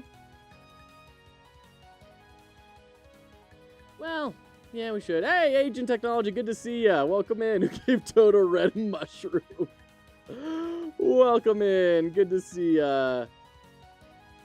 Okay, we're going to bring all that in. And then we add in a rigid body. And then we get rid of the area 2D. And we don't need the score either. Or the charge circle. This needs to go in scenes. Column circle. Okay. Circle parent. We're going to just grab all this stuff and bring it into here. Scripts. But we don't need anything about the charging. We don't need the score or the charge scalar. We don't need any of this. We just need the size information. So we get rid of that. Get rid of that. And then, yeah, just delete all this stuff. Get rid of that.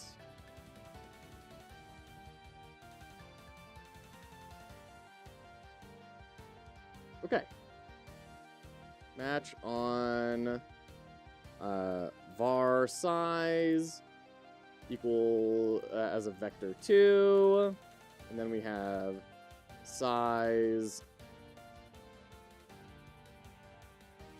Yeah, no, we don't. We do that in here. The column spawner. So column spawner, say new circle.size equals size, which we're getting past it, right? Ooh, is this gonna work? I feel like I don't have a great grasp on this right now. Okay, invalid access to property key multiplier update on a base object of type node.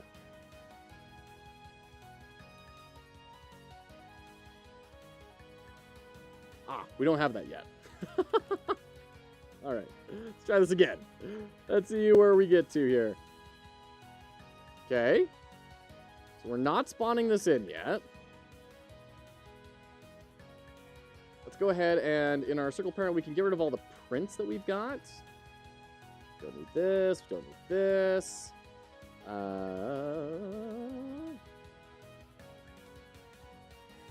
Multiplier update. Okay. Now in our column spawner. Variable size has the same name as a previously declared variable? In here? What are you talking about? Ah. Okay. Gotcha. Size.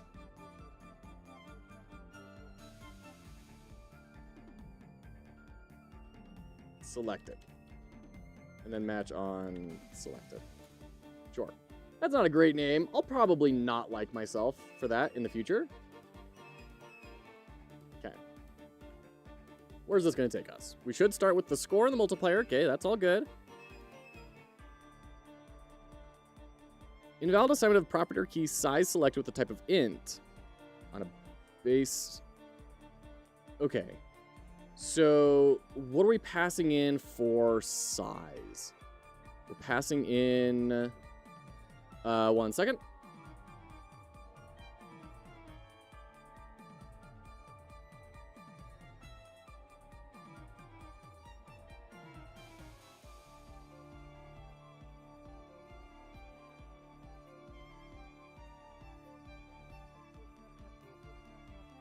Okay. Let's get this going. We're going to do this last little bit here. So we're passing in size. That's not what we want to pass in. We want to pass in our size, right? But our size is not... There, so we need to move this up. Actually, let's just go ahead and do that. And then we can set our size right there. Okay, and then we pass in, instead of size, we pass in our size. And now we should be good to go. Okay. Valid assignment of property or key size selected with the value of type int. What do you think? Can you be my rubber ducky I talked to? What do you think? Should we try it? We just keep going.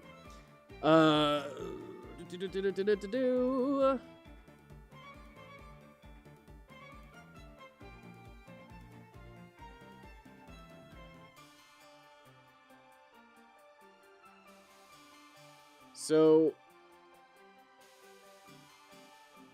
size selected is a vector 2, but we're not passing in a vector 2. Okay, right. We need int. Yeah, okay, that's our problem. Semicolon. Wait, hold on. Mu Hena Wenmei? Welcome in, good to see ya.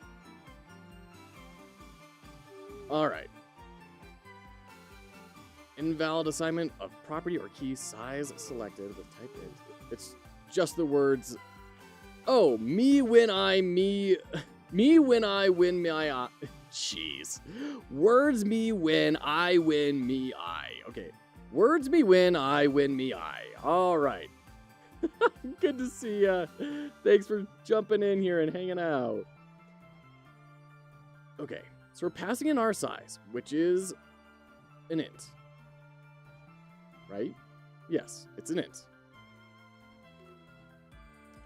And then you can call me IndPawn if that's simpler. I'll just call you me when I win my eye. Yeah, me when I win my eye. Me when I win my eye. Me when I win me eye. I keep on wanting to do me when I win my eye.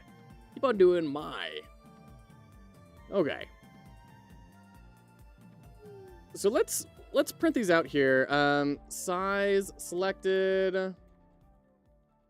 New circle dot size selected. And then print, if I can align my hand correctly, size. All right, let's try this again. Nectos, hello, good to see you. I am taking a lot of inspiration from you in this game, my friend. Hope you're doing well. Okay, so we're not getting to new circle. We're saying global position.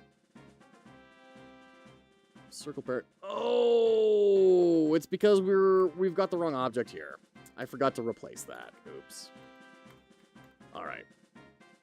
Hopefully that will solve our problem very fast. What's it gonna be about? So you've got these little circles here. You have to put the cursor inside of them. They will give you score. And you basically do that forever. That's the game. But of course there's more to it than that. The idea is we're going to get it so that we have bad guys come in from off the screen, start blasting at you, so then you have to kind of bullet hell dexterity, move the cursor around to keep on charging the circles, avoid the bullets in order to get higher score. And then there's going to be some more stuff about building up a tower of these circles that you're charging to get a score multiplier. We'll get to that in a little bit.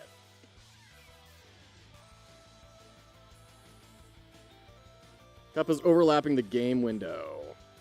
Yeah, that's a good point. Let's bring the game window up.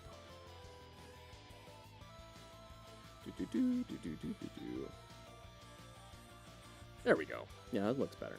Okay, that's a cool idea. Thank you. Thank you. I appreciate it.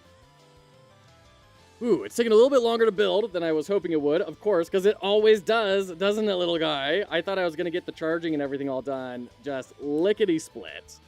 And I took, like another hour or so at the very beginning to do some extra design work and all that sort of stuff, but you take some inspiration from OSU.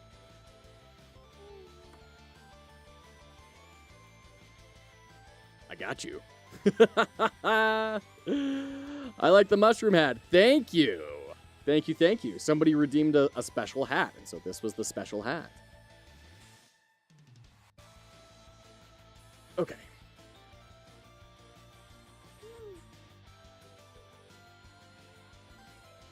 Okay. So we're not, breaking anymore. Which is good. But we're also not getting this thing to fall. Hey, thank you so much for the follow, me when I appreciate it. It's not falling. Why is the rigid body not falling? What if I change you to be a rigid body? I mean, I think that's probably not a great idea, but will that fix it? Well, okay. Let's try it again. I assume there's going to be an online leaderboard? Yes. You assume correctly. Huh. All right, let's move the column spawner down here, and let's just, like, see, are we getting stuff spawning? No, it is not being created. Okay. Well, darn it. Why is it not getting instantiated? Column circle dot instantiate. Right? And these aren't errors, they're all just warns, because we're, like, not using some things yet. That's fine.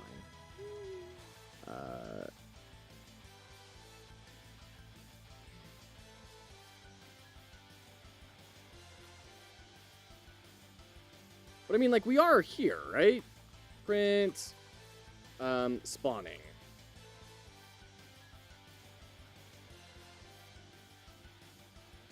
So yeah, we like our signals and everything are all working just fine. We're getting in here. Global position equals self dot. Is that our problem?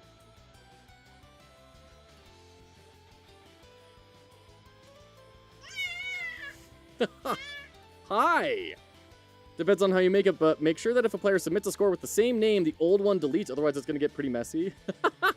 So Nectos, we're going to be using a library for this. We're going to be using Quiver. So whatever their functionality is, that's what it's going to be. Hey, bud. Hi.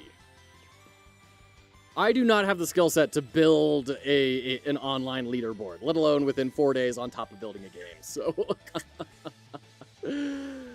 but yeah, I'm taking a lot of inspiration from you on like polish and making things look and feel better. I'm really excited about it. I think it's going to be great. Okay, you know what? I promised my wife I was going to be done a half hour ago, which is why I have the baby right now. I think I need to get out and head out for the fam. But we're going to go ahead and raid into someone who is also doing the GMTK jam. We're going to go ahead and raid into, let's see, who all is doing the GMTK jam? We can raid into Prodigal Son. We haven't raided into Prodigal Son, like, ever? And they are streaming their jam submission. They were one of our winners on the Foxhollow Jam. Fantastic developer, doing a lot of really cool stuff. So we're going to go hang out with them. 20 entries of Agent Technology. We'll check it out when it comes out. Thank you, Nectos. All scores are 0. All right, thank you so much, everyone, for hanging out. I appreciate you. Appreciate the redeems for hanging out, the chats, the follows. Thank you to all of you. As a reminder, Foxhollow Games is a charitable enterprise helping people enter the game industry. So if you like game jams, if you like game analysis videos, if you like all that sort of stuff, like, follow, subscribe, whatever platform you're on, and we'll catch you tomorrow. So we're going to do a special Saturday stream for the jam. Yeah!